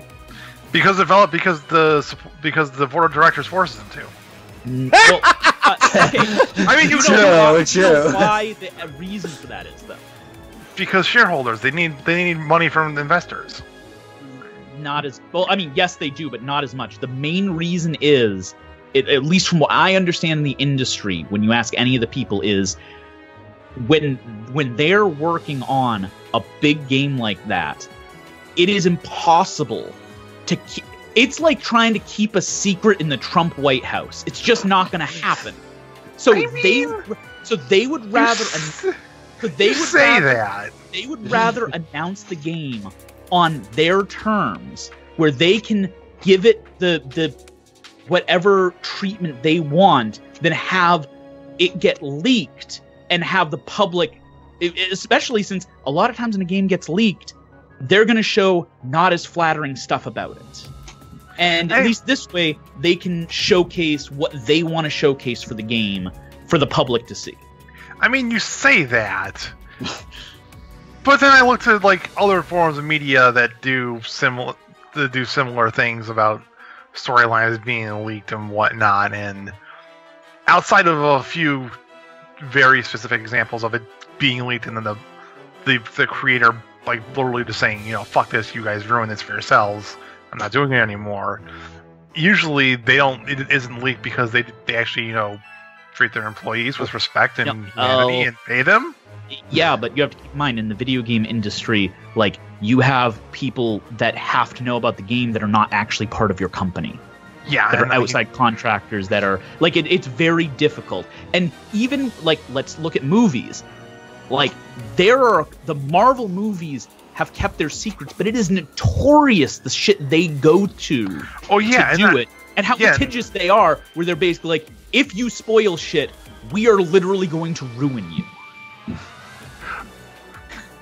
Yeah. And also to add in too, with a lot of the games, especially with Kingdom Hearts, with them taking so long, I'd also rather have them take that long and actually have a fully completed game, instead of having to have like all these patches and stuff that the developers have to come, because they had to rush the game and there are bugs with it and stuff, and then they had to add in like so much extra DLC just because they couldn't fully finish everything. I'd rather have a game like that than something that's been like rushed for 2 years and they had to add in all they had to put out so many patches in very short succession, and then this other DLC just so that it feels like a completed game. Did somebody say Fallout 76? I heard somebody say Fallout 76. I just want to take 5 seconds to talk about Fallout 76. This is a game that I just am... Oh my god. You want to talk about people getting forced into doing this bullshit? Fallout 76 is a prime example. Surprisingly, everybody on my Friday night D&D night is super positive about it and thinks that everybody are just whiny bitches. I'm sorry, when you tie movement speed in your game to frame rate data, I don't think you designed a good game. I'm arguing with them about it, but they're all like, they're way too kind towards games. Like, they didn't understand the issues that people were having with Mass Effect Andromeda. They don't understand the issues with Fallout 76. I'm pretty sure it's just, if you put a franchise title on a game on a franchise they enjoy on a game, they're going to ignore any flaws. Like, that's just the kind of gamers they are. Yeah. So, and if any of you guys listen to this podcast, I'm sorry, but you guys need better taste in games. and the mic drop. There we go. Right there. None of them are going to listen to this. Yeah. I know that. Yeah. Yeah. So I just want to briefly mention, there are so many flaws with Fallout 76 that I am not going to give that game any money, or that game any money until 6 months pass and it's like $20, if that. Yeah. It's got to be at most $20. I haven't played any of the Fallout games, so, you know. And one last thing I'll just add in, and it's just going to be a little short thing because I recently saw it on Facebook. A very funny thing was, it was like a little bit of a platform where you're going like through all the dungeons with the pixels and stuff like that. I've been recently seeing a resurgence of a game where it's a platformer, and it looks so easy to do, but the game trolls you as you're going through because you think you're safe at certain points. Then it just decides to kill you at. What do you mean? Like I'm gonna be the Boshi and crap like that, and Super Meat Boy. Yeah, those ones. I've been seeing a resurgence of like something that was like that on Facebook, and I thought it was hilarious just because you think you're gonna get through, you think you can make it through, and then, oh, you want to go through? Nope. Yeah, you want to try this again? Nope. And it's just trolling you so bad. I thought that was hilarious to watch that. I will say this, just my last word on Kingdom Hearts, that if I ever get a PS4, I think the first game I'm buying is The Story So Far, because I'm gonna fucking need it. Just to remember what the shit happened. I'll just send you the wiki. Yes, the Story So Far, because, well, there's 9 games on it, and I'm gonna need to play every one of them. The story so far. Take all of your Disney DVDs from when you were a child and throw them in a blender, and then take a bunch of just the little Final Fantasy figurines you get from Japan. Take those and throw those in the blender too, and then write fan fiction. It doesn't matter what it is for. It could be for anything. Have April give you some of her Babylon 5 fan fiction, and then just throw that in there, and then you blend that, and then you drink it, and then that you'll vomit it up, and then you'll pass out, and the dream you have will be Kingdom Hearts. That was very descriptive and very lurid. Thank you, Ronnie, for that. You're welcome, good sir. Absolutely. All right, moving away, because that was 35 minutes of interesting ranting and fan squeeing and all that. All right, we'll go to me. So you could have left it at 10 minutes, but you told him he could do another topic. I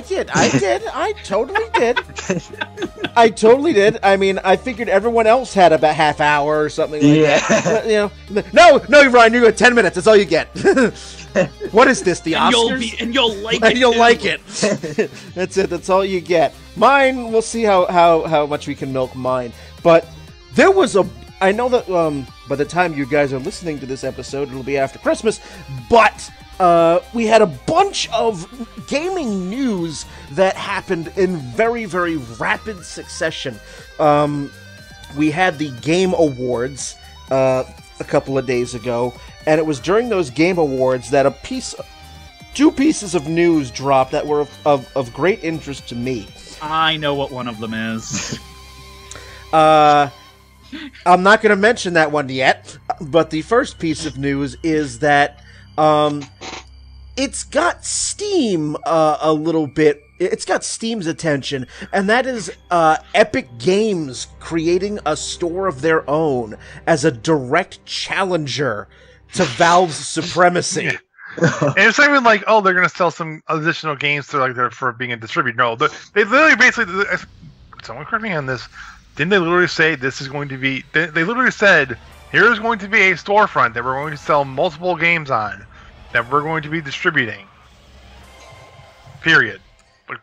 Yeah. Literally just like... It's a new storefront, and the one of the things that in their announcement was the fact that they're going to be, they want to be more, they want to make it so that more developers put games out on Epic's store than Steam, because Epic has promised that developers will get 88% of their money as opposed to 70% on Steam. That's okay. That in and of itself means that Epic is fine, basically operating at basically near zero cost or near zero gain on any sale they make. So Epic is going to only take 12% of, which is basically the only way they could ever encroach on Steam. They had to do something like that to just get the base. Like, even if they don't keep that forever, they can keep it better than Steam, but even if they don't keep it that big, this is enough to get people in the door. Yeah. It's also okay, and here's why. This is a thing that the reason why Steam has 30% is for them to make a little bit of money, but the most of it is for server maintenance costs and having the data be stored on their servers and be able to be downloaded literally anywhere in the goddamn world.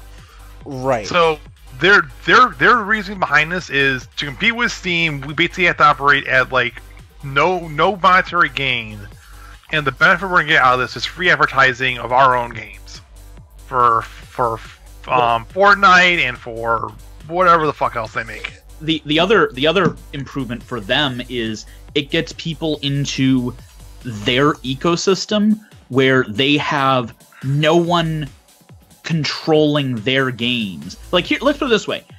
They're doing the same thing a bunch of companies were trying to do, where they were trying to sell their games on their own website separate from Steam. But they're going, okay, well, if we can get these people on here, and we will make no profit off them. We don't care about them. They're just here to get all their people in here, and then we'll sell them our games, and we get to keep 100% of the profits. Yeah. And we don't have to give anything to Steam. Again, like this thing is basically just like free advertising for them. Is how they're expecting to make money back on it, which is okay, not a bad idea. If you think your games are good enough that you can basically operate a Steam competitor at basically zero revenue, like, okay, let's see if you actually do that. And we'll see. And for all, I mean, we know Tanya. I mean, she's an indie dev. I mean, she's definitely... Kickstarter Studios has had issues, wrangling with Steam. And, if you're a dev and you look at Steam and you go, okay, it's a 70-30 split, and Epic is offering you an 88-12 split. That's... and that's significant. That is huge. And basically... And Epic has said that developers get 88% of the money that comes in from sales of their games on their platform, regardless of how much their game sells or how big the studio is. So there is no sort of tiered anything. There's no, like, hidden incentive. It's a flat 88-12 is basically it's what a saying. Flat 88-12, regardless of whether you're AAA or just starting out. The developer's going to keep 88% of each sale. That is massive. That is huge. That tells me that Epic Games has enough money banked where they can afford to do that. 12%. I mean, for fuck's sake. Okay, they have the largest game in the world right now. Yes. That's why. Well, I mean, for fuck's sake, eBay takes 15% every time I sell something on it. But I read that, and just if that figure holds, I mean, the Epic Games Store just went live literally 2 days ago. it just went up. So there's not a whole lot of stuff on it. But if Epic can keep to that 88-12, I can only imagine how many more indie devs are going to just put their games out on Epic first. Okay, the one thing I haven't looked into is there any kind of exclusivity? Well, this like, sort of console-wise, or I mean, Epic is PC. Is there any reason you couldn't put your games out on both Epic and Steam? Well, that sort of leads into the second piece of news, which is the announcement by Supergiant of game number 4, Hades, which looks amazing. Yes. Well, no, but my premise isn't that you would put it in, like, let's put it this way. I'm going to make the exclusivity argument you guys make all the time.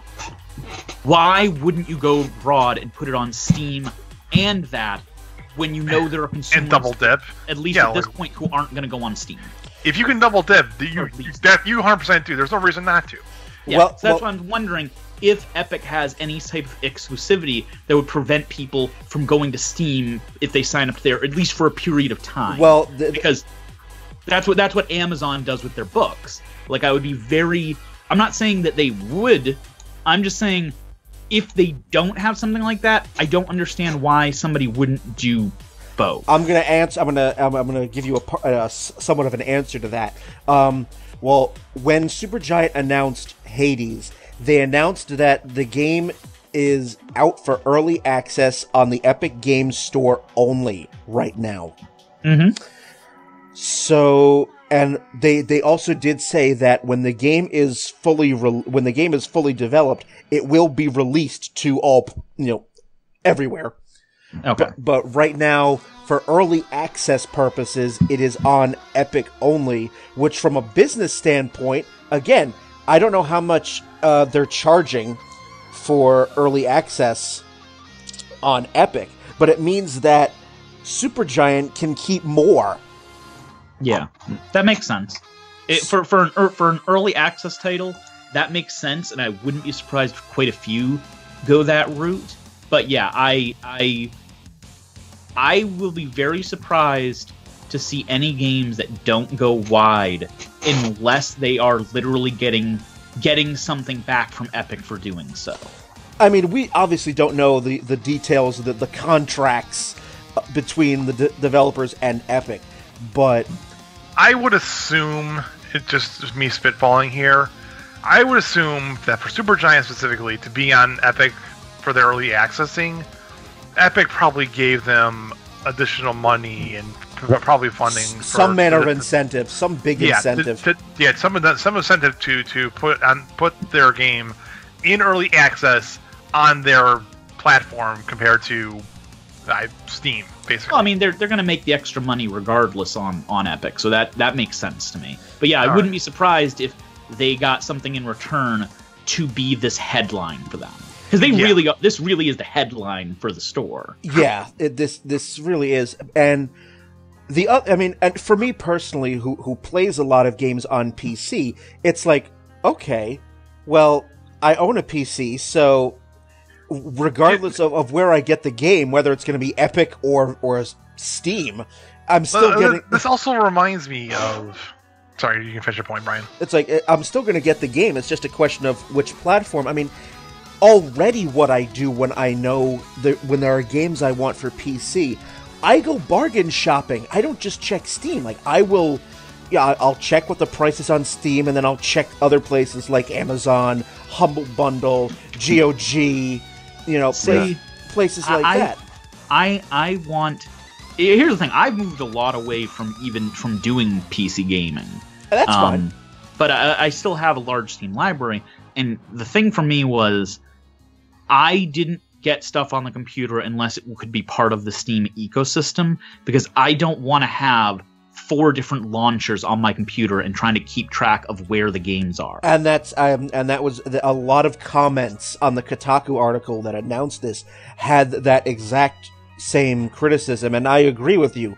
I mean, that's one of the reasons why I like buying games on Humble Bundle, because they will provide you a Steam key. Steam key. Yes, that's why I do Humble Bundle as well, but that's pretty much all. Like, I won't go to generally I won't go to GOG or any other places because they're either giving you straight up the game as an EXE, or they have their own ecosystem that you have to buy into, like I believe EA has, and I know like 3 or 4 other companies do, where they're trying to force people onto their stuff. And I have Steam. I don't want... I have memory issues. I don't want to have to try to keep track of which one of these things has my games on it and have to open 3 different things on my computer. Call me whatever you want. I don't. I want it all on one thing. It's the reason why I know you disagree. You and I have it out on this a lot, Brian. But it's the reason why I'm totally fine with them porting all of the great games to the Switch. They can port every good game to the Switch they ever can, because if I can get all the good things on one console, I'm a happy man. And that's I just want to mention, too, that there is also the Discord. Discord is now having their own store for games and developers and crap like that. So is Discord going to become the new Amazon? Is that just where we're going? Like, they're just going to be everything? Like, they're already, like, Skype and instant messaging and, like they're just going to take over this section of space. Well, yeah, I don't know. Out on and Google's over there, and Amazon's there, and then we're all going to be, like, servants to them. Find out on DLC Season 9 exclusive on Discord. But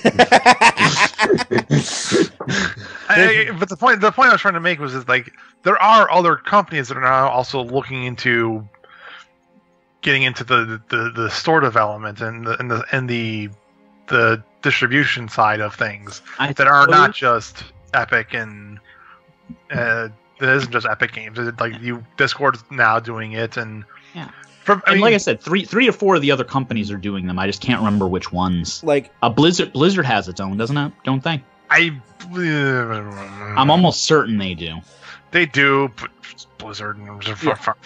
But I mean, is this going to go the route of Netflix, where everybody loved it because everything was together, and like yes, we had Hulu, but I'm talking early on. So you had Netflix circa 2009. Yes, everything was together. Everybody wanted it.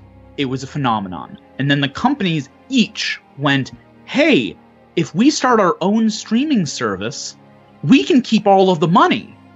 So then each company is pulling their stuff back, and now Disney has their own, and Turner has their own. CBS, and you're getting all of these streaming services from different ones, but you're fracturing the base. Part of what brought it together was people were willing to pay this much money because of how much value they got. But if you go, well, you want to watch these 10 shows, but it's spread across these 7 services, and you're going to have to pay $100 for all of them, that's not a good value for a lot of people anymore. Yeah, no. And you're exactly right. And and they're gonna pick and choose, and some of the companies are going to realize they're not the ones that are going to get picked, and they could have left their shows on Netflix and gotten this portion rather than pull it out, and now they lose all of this. And I'm wondering if the video game marketplaces are going to go the same way, where they're going to fracture too much, and it's going to damage PC gaming as a whole. That is an absolutely perfectly valid concern, and I agree with you. I mean, what you're doing with the Switch, I'm doing with Steam. Mm-hmm. I eventually would like to pare down my video gaming to where I have everything either on PC and whatever the current Nintendo console is. Because I'm looking into getting... See, the only thing with me and Steam is I need to get a handheld PC of some kind. And I've been looking into them so that I can... Because I play 95% of my games on handhelds. It's the reason I don't do much PC gaming or much gaming on any other console. So I just need to get a little handheld PC that looks like a Switch. All right. So there are things like that.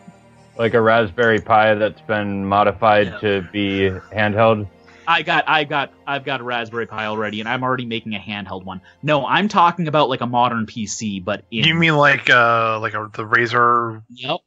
There's a couple ones out there. I actually have one bookmark that has been reviewed very well that I'm looking at getting, but it's like, because it's a modern PC in a frickin' shell, it's like $1,000. So yeah. So what I personally would like to see happen with Epic Games, this is just speculation and prognostication, because I don't mind competition in terms of where I buy my games, but like what I would like to do is Epic buy the game on Epic, that way the developer gets more of the money, especially if I'm buying an indie game, but then have the option to to buy the game on Epic, get a Steam key from Epic, and then bring it over into Steam. Because I would... Yeah, that would be nice. I would... You realize that's not going to happen. That's why I said prognostication. Because I want to give the developer the larger cut. Like, knowing that Steam does a 70-30 and Epic does an 88-12, I would love to have like the best of both worlds, where I buy the game on Epic but get a Steam key so that I can play it on Steam.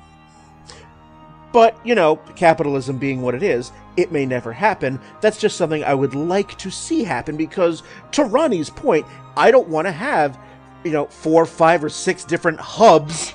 It's just it's the console problem all over again, but on my PC. Mm-hmm. Yeah. So that's, I mean, but again, the Epic Games Store is brand fucking new.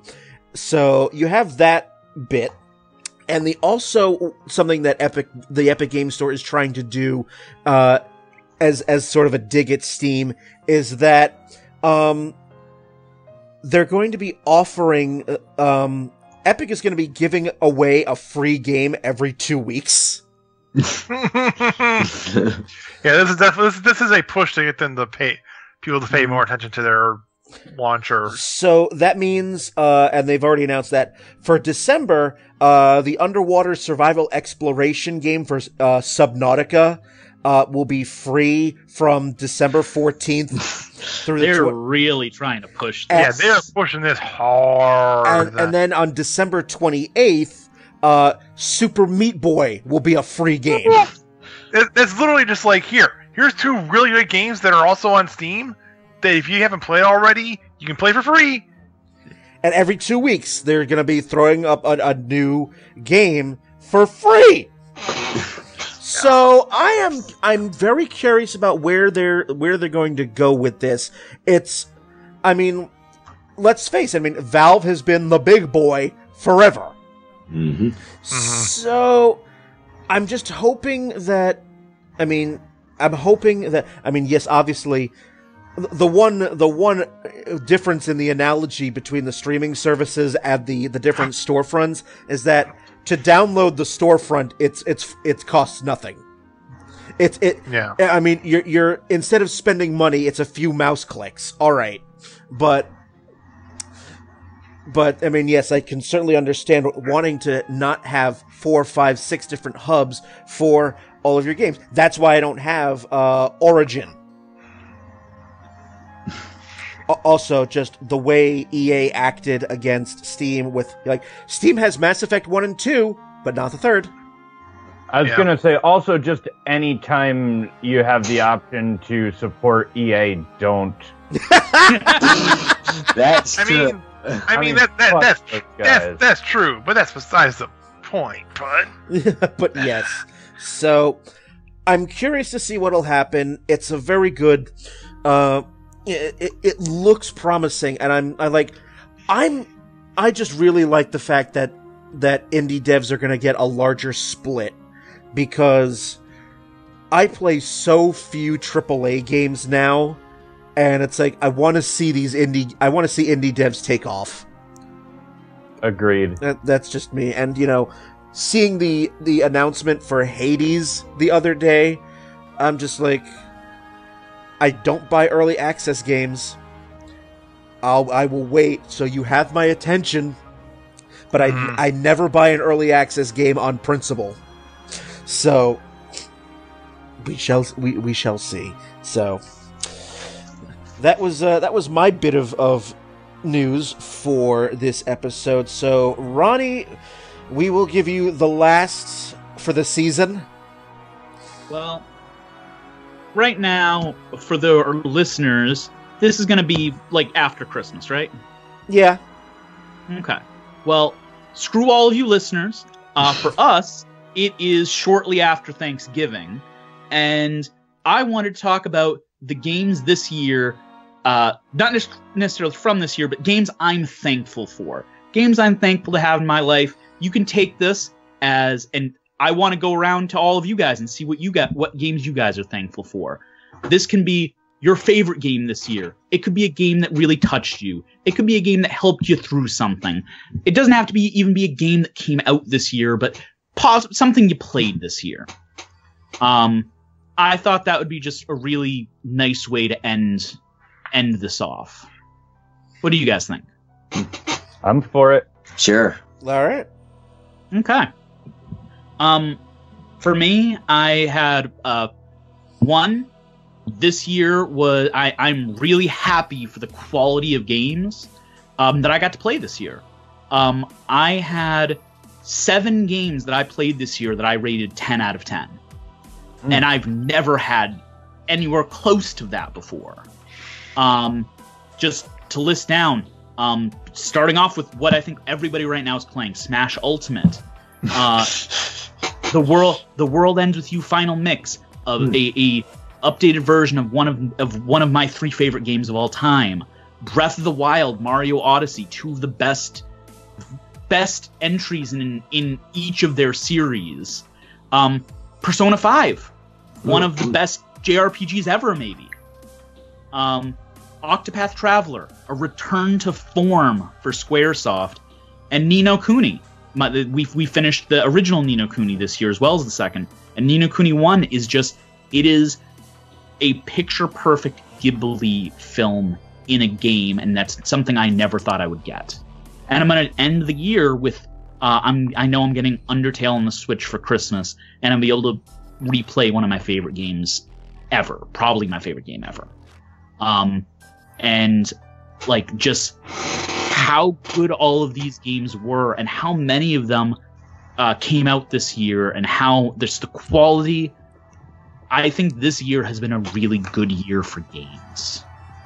Out of curiosity, so you mentioned that World Ends With You and Undertale are 2 of your top 3. What's the other? The final one is Chrono Trigger. All right. Undertale, The World Ends With You, and Chrono Trigger are my 3 favorites. Cool. With Persona 5 coming up on them. But those 3 I always say are my 3 favorite, because which one is my number 1 changes depending on my mood and what day of the week it is. But they're all always in those top. A silly one that I'm thankful for is Deej and I playing the South Park games. Stick of Truth and Fractured Butthole, because it got us back into the series, and that was something we were able to share. Mm-hmm. And we watched South Park from the beginning up till the modern seasons. My wife is probably writing fan fiction about South Park in the other room right now. It's not a joke. She finished Gygas, so I think she's probably writing fan fiction. But it brought that back into our lives, and it's been a really good experience for us. So those are the things I'm really thankful for this year for video games. What about you guys? I guess I'll go next. All right. Ryan, what are you thankful for when it comes to... I am thankful for the atmospheric Metroidvania games that I have been exposed to this year. I mean, you all know my undying love for Ori and the Blind Forest. Mm-hmm. Yeah. And I got to play and finish earlier this year the definitive edition of that game. And I did something with that game that I don't think I've ever done with any other video game I have ever played. And if I have, it's very rare. I actually did a full 100% complete on Ori Definitive Edition. Nice. I explored every single nook and cranny of that game. I found every hidden item, every power-up, just a full 100% completion. And you all know I am not a completionist. I am not at all. It's usually, once I beat the game, that's it, I move on. But this game was so moving and so beautiful, and finally being able to play it on a PC that could handle it. You know the frustration. I mean, I beat the original Ori on my old PC, and then when I built my new PC earlier this year, I didn't really fully realize how much lag the original I was experiencing. So it was like, playing Definitive Edition, I had to basically relearn the controls, because the reflexes that I had learned playing the original no longer applied, because now the game was running properly. You didn't have to compensate every time you turned around. Basically. For all that. This game was so beautifully done, and I cannot wait for the sequel.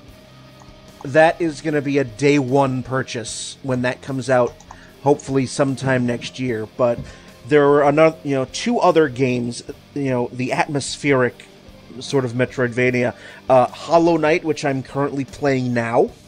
Yep.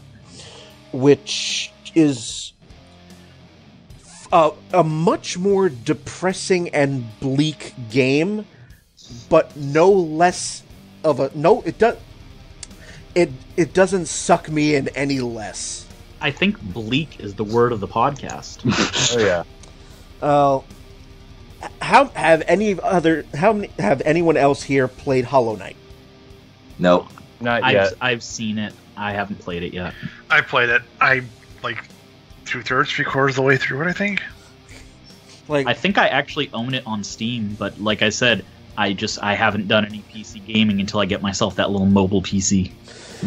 But and Ron, so you've played Hollow Knight. It's a very, very atmospheric game.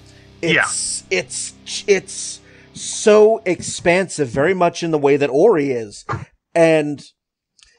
but you sit down and you play it, and it's like you want to know why things are the way they are, and what relation does your character have with this dismal world?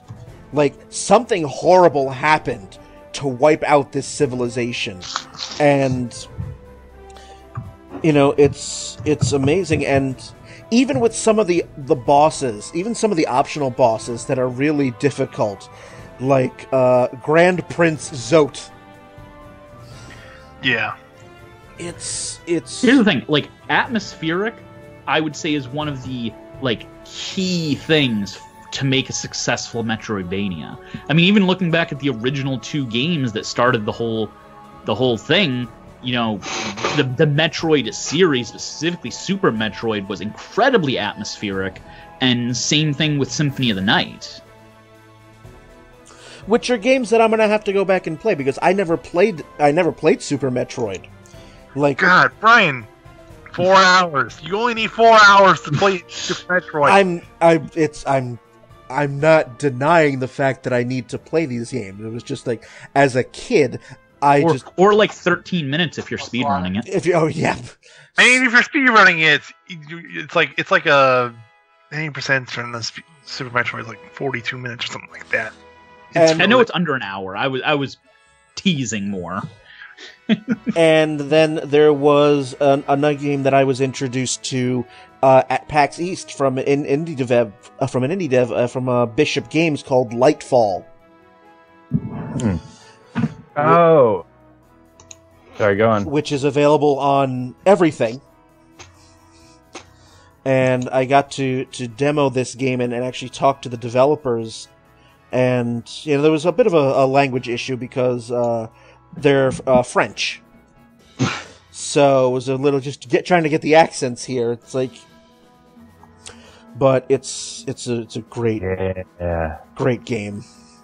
I think I saw it at PAX South. Yeah, it's awesome. Like you have to explore the forgotten world of Numbra, and it's a little bit like they also had like a little bit of a mechanic from Trine where you have to create platforms, but just again really, really beautiful. So yes, that has been the game, the genre of game that I have largely focused on this year, and so that is my what am I thankful for games wise this year. So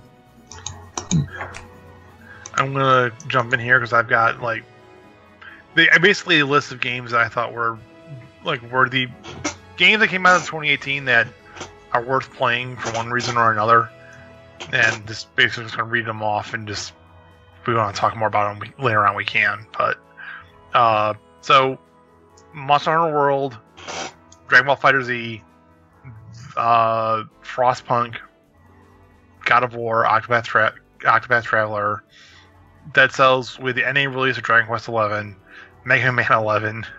That's a thing still. It's a good thing. It's a good thing. I'm just saying I can't believe it's a thing. Yeah, for Capcom. But Tetris Effect, Pokemon Let's Go, Pikachu/Eevee, if for nothing else, in the fact that like it proves that probably the next Pokemon game is going to be on the Switch.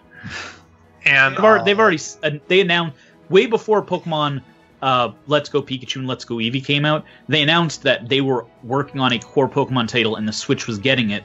Then when Let's Go Pikachu and Eevee was announced, Nintendo had to clarify, no, this is not what we're talking about. We're still making the core Pokemon title. I know, but here's my brief opinion on it. Pokemon Let's Go Pikachu and Eevee was Nintendo testing the waters of, can we make a Pokemon game on the Switch and will it sell as much as a 3DS version of Pokemon? Spoilers, yes. I don't think it was a test, because I think if Let's Go Pikachu and Eevee bombed, it would not have affected the core Pokemon title coming. They were trying to do I see Let's Go Pikachu and Eevee as trying to bridge the gap between Pokemon Go and the core Pokemon to see if they can bring some of those people that only play Go into the core titles. That's definitely a thing too. Yeah. And the last thing is going to be Marvel Spider-Man, because that was a good one.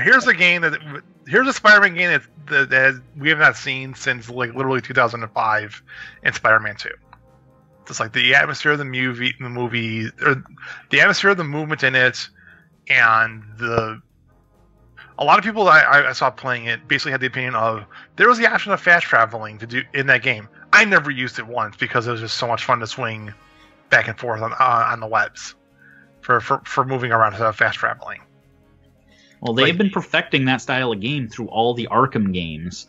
So, like, this is a pinnacle. Yeah.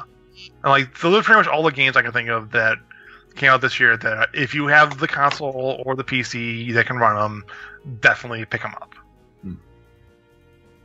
Okay. Somebody's phone's going well off. timed. Yeah, I don't know why. Sorry. It's okay. All right. Is it my turn? You or Ryan? I think it would be your turn. Yep, go for it. I'll go last, I guess. Oh, all right. So let's see. I am thankful for a number of different games and a number of different things. I mean, I'll always be thankful for game developers like Yacht Club with Shovel Knight, for sure, that just keep giving and giving, and keep putting out great stuff. I'm thankful for a game like Lisa, which I played this at the beginning of this year, I think, because of how real it is, and because of, just to be able to make something that is so, I don't know, it hits with such, in all of its absurdity and everything else, it still, as we discussed earlier, it still carries its weight so well, and it doesn't make light of any of it. And amidst all the other humor in it, I think we need more games that are able to do that are willing to do that, to bear everything out there. I'm grateful for, even though I haven't gotten through all of it because it's buggy AF, I'm grateful for the people who put together Fallout New California, and to Bethesda for saying, at least, go ahead, do your thing. Sure, we just released a Fallout New California board game. We're not going to make you change the name. You do what you want. You do you. You've been working on this for 10 years. Here's a nice change of pace. Let's not give you a cease and desist like so many other fan games that have, been in development for, the better part of a decade, and then they get stomped out at the last minute. I'm very, very grateful for that. Like I said, I have not finished it. It is laggy or buggy a lot of the time. But you know what? It's awesome. What I've played is great. I'm very grateful for that. And then I'm going to round out with I'm grateful for Jonathan Blow. If you're familiar with Jonathan Blow, anyone out there familiar? Yep. Yeah. Maker of Braid and then The Witness. He's also got another game coming out soon, but I'm going to focus on I'll touch on Braid and then I'll focus on The Witness. Braid was great for its subversion of narrative and its twist on your expectations as a gamer. The way it played with the time dynamic and all of that, it was great. But The Witness, we talked about the Tetris effect earlier, which is based on an actual term, as we talked a little bit about, where after you've been playing Tetris for 5 hours, you look out at the world and you think, "Ooh, this could be arranged like a Tetris." Have any of you played The Witness? Nope. No, I know it exists. I know it's I've never played it. pretty good. It's Oh my god! Well acclaimed. It's on my list. Oh my god! I could drop everything else I'm doing and play The Witness again at any time from here till eternity. I love it so much. It very much has that same Tetris effect in its own right. I don't want to say anything more because there's certain game dynamics that get revealed as you play and it's like mind-blowing. But ultimately, rarely if ever have I played a game that so poignantly unfolds a narrative and teaches you itself without any excessive hand-holding or words at all. Like, it's all exploration. I think we've talked about it before, and it's had comparisons to Myst and things like that. But it is my strongest contender for video games as art, which obviously, I think we're all in agreement. Video game is an art form. This is one of the masterpieces as far as I'm concerned. The Witness, play it. You owe it to yourself as a gamer. And then, oh shit, I said I was going to end on that. But I'm also grateful for Nintendo, who seems to get it either finally or just like it's coming full circle to give the fans everything they want. I mean, like, again, I just recently played Link Between Worlds, which is a beautiful follow-up to Link to the Past, and then Smash Ultimate, with everything that they put in it, is so expansive and huge and wonderful, and so Sakurai especially deserves all the thanks. I'm done. All right, Ryan. So for games for me that I've been very grateful for, obviously right now working through Final Fantasy 15, that's been probably a really good game for me to go through, especially like with all the newer stuff that they've added for like the Royal Edition. Really enjoyed like the graphics, story a decent bit, and the soundtrack for that.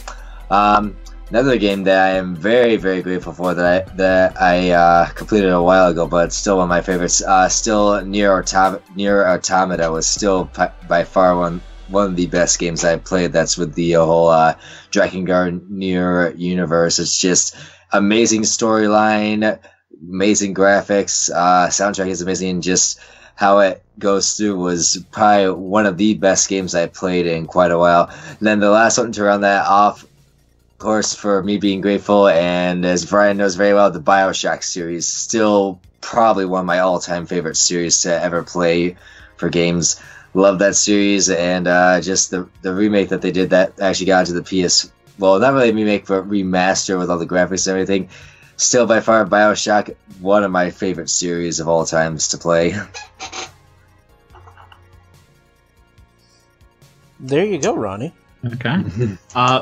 I did have one last thing I'll say, and that is it's only tangentially gaming related, but I'm also thankful and grateful to be able to be on this podcast with all the rest of you guys. Yeah. It's always a good time. And Brian, thank you for keeping this going so long, so that Ron can consistently defeat me on how many episodes he's in. Well, funny you should say that, because as everyone's going around talking about the games they're thankful for, I'm totaling it up, as we come to the end of this episode and at the end of this season. Gabe, just looking at my list here, apparently this is your first appearance this season.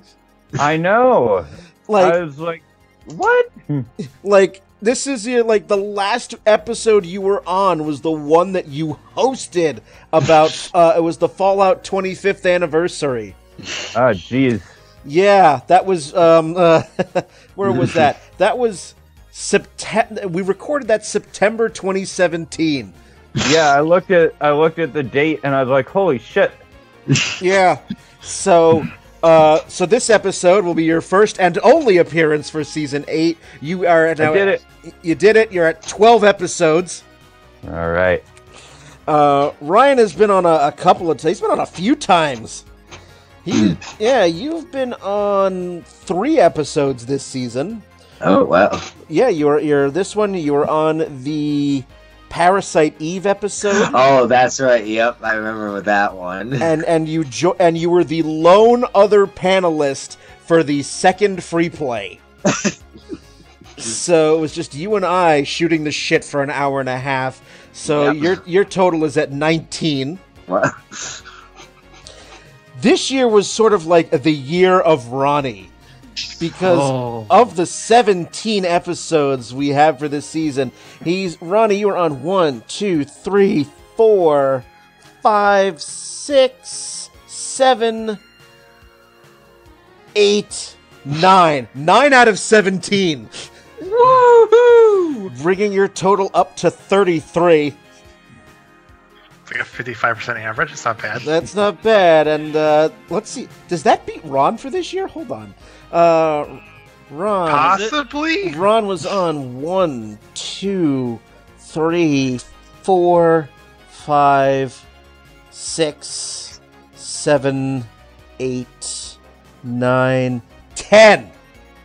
10 out of 7. 10 out of 17. Damn you. Here's the thing. At this point for me, I'm always free for the podcast. It's just you've been doing game series that I can't talk about.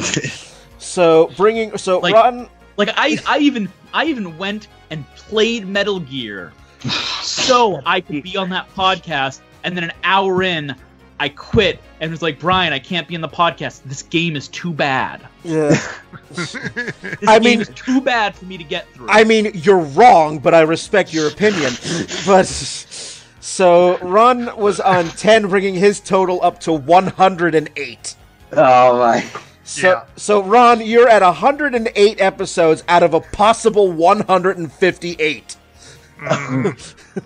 So that's a solid 66% there. So in 8 years you've been on 108 out of 158. So nicely done. You maintained the co-host chair. For another and still champion here. I believe Ronnie's the number 3 now.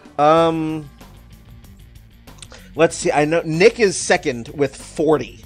Okay. Nick. For a very short period of time, I believe I was number 2, and then Nick beat me. Yeah. And I never caught back up. Nope. So you just gotta hope that Nick doesn't join in on a bunch of episodes next year, because he was on quite a few this year as well. So. If you don't hear from Nick for a while, don't push. However, I do also have to give thanks here to all of the other panelists who were on this season. Deja, she was on for a few. I will go give her your thanks as soon as we get off. Nick was definitely on for a few. Tanya from Kisarith, thank you. Wyatt from Sprites and Dice, along with Alton. Shanna. And we had Jeremiah. He was on for an episode, and I did get one brand new person on this episode who made his debut. That would be Spencer. He joined me on the Metal Gear episode. So, my thanks to all of you, both present and who have recorded with me this year. So, hopefully we will see you back for the 9th season of downloadable content. I'm going to keep going with this as long as I still enjoy it. I mean, the moment I get bored, or the moment that it becomes too expensive to keep the website running, I'll just be like... The moment it becomes too expensive to keep the website running, you'll switch it over to my server like I've offered for you before. I was going to say, so you prevent Brian from pulling a Tumblr? I've offered Brian for years. I pay for the web space, and I have it. I may actually take you up on that, because that would be $168 I don't have to spend. So all I would ask you to pay is for your domain name, so $5. So I'd have to transfer dlcpodcast.com over to yes, over to my thing. We could work all that out. Yes, we'll talk. We'll do the backroom dealing after this. But we've got just some ideas. I always like to end with some of the things that may be on for next year. I always take a look at what's coming up in terms of anniversaries and milestones, because I love doing those episodes. And just from a quick search, we got Smash Brothers 20th anniversary next year. Oh, boy. God, I feel old. Final Fantasy VI turns 25. Oh. Donkey Kong Country turns 25. Silent Hill turns 20. The Dreamcast turns 20. Oh. So there'll be probably some more added to this list. There'll definitely be some free plays. We'll definitely do another PAX East episode. And so there's still plenty of stuff to look forward to, but as always, any of you out there can submit a suggestion for episodes. We have done fan requests before, so give us ideas. You can give us ideas on our website, dlcpodcast.com. Click the feedback button, or you can give us ideas on the Downloadable Content Facebook page or on Twitter. We're there as well at DL Content. So be sure to just let us know. What do you want us to bandy about? Or hell, if you want to be in on an episode, just let me know there as well. And as always, every single episode can not only just be found on the website, but also on iTunes, YouTube, Stitcher, and Google Play Music. So there's a bunch of different ways to get downloadable content into your ears. So since this is the end of Season 8, just want to say out there, thank you all for listening. I love doing this. I do this. We do this for fun. We don't make a single penny off of this. We do this because we just love talking about video games and the industry itself. So it's a lot of fun, and 8 years of this, and I'm not bored yet. So we will keep it going for as long as possible. So, and I guess that is gonna do it. So it remains for me to thank Ron, Ronnie, Ryan, and Gabe for being not just on this episode, but on all the episodes, throughout these past 8 seasons. So thank you, gentlemen, very much. Thank you. Yep. Pleasure. You're welcome. And I hope you all have a wonderful new year. Hopefully 2019 will not feel as long as 2018, but, keep gaming, keep playing. We will be back with Season 9, probably around late January, when we do it all again. So, on that fun note, I am Brian French. Have a good one, everybody. See you next time.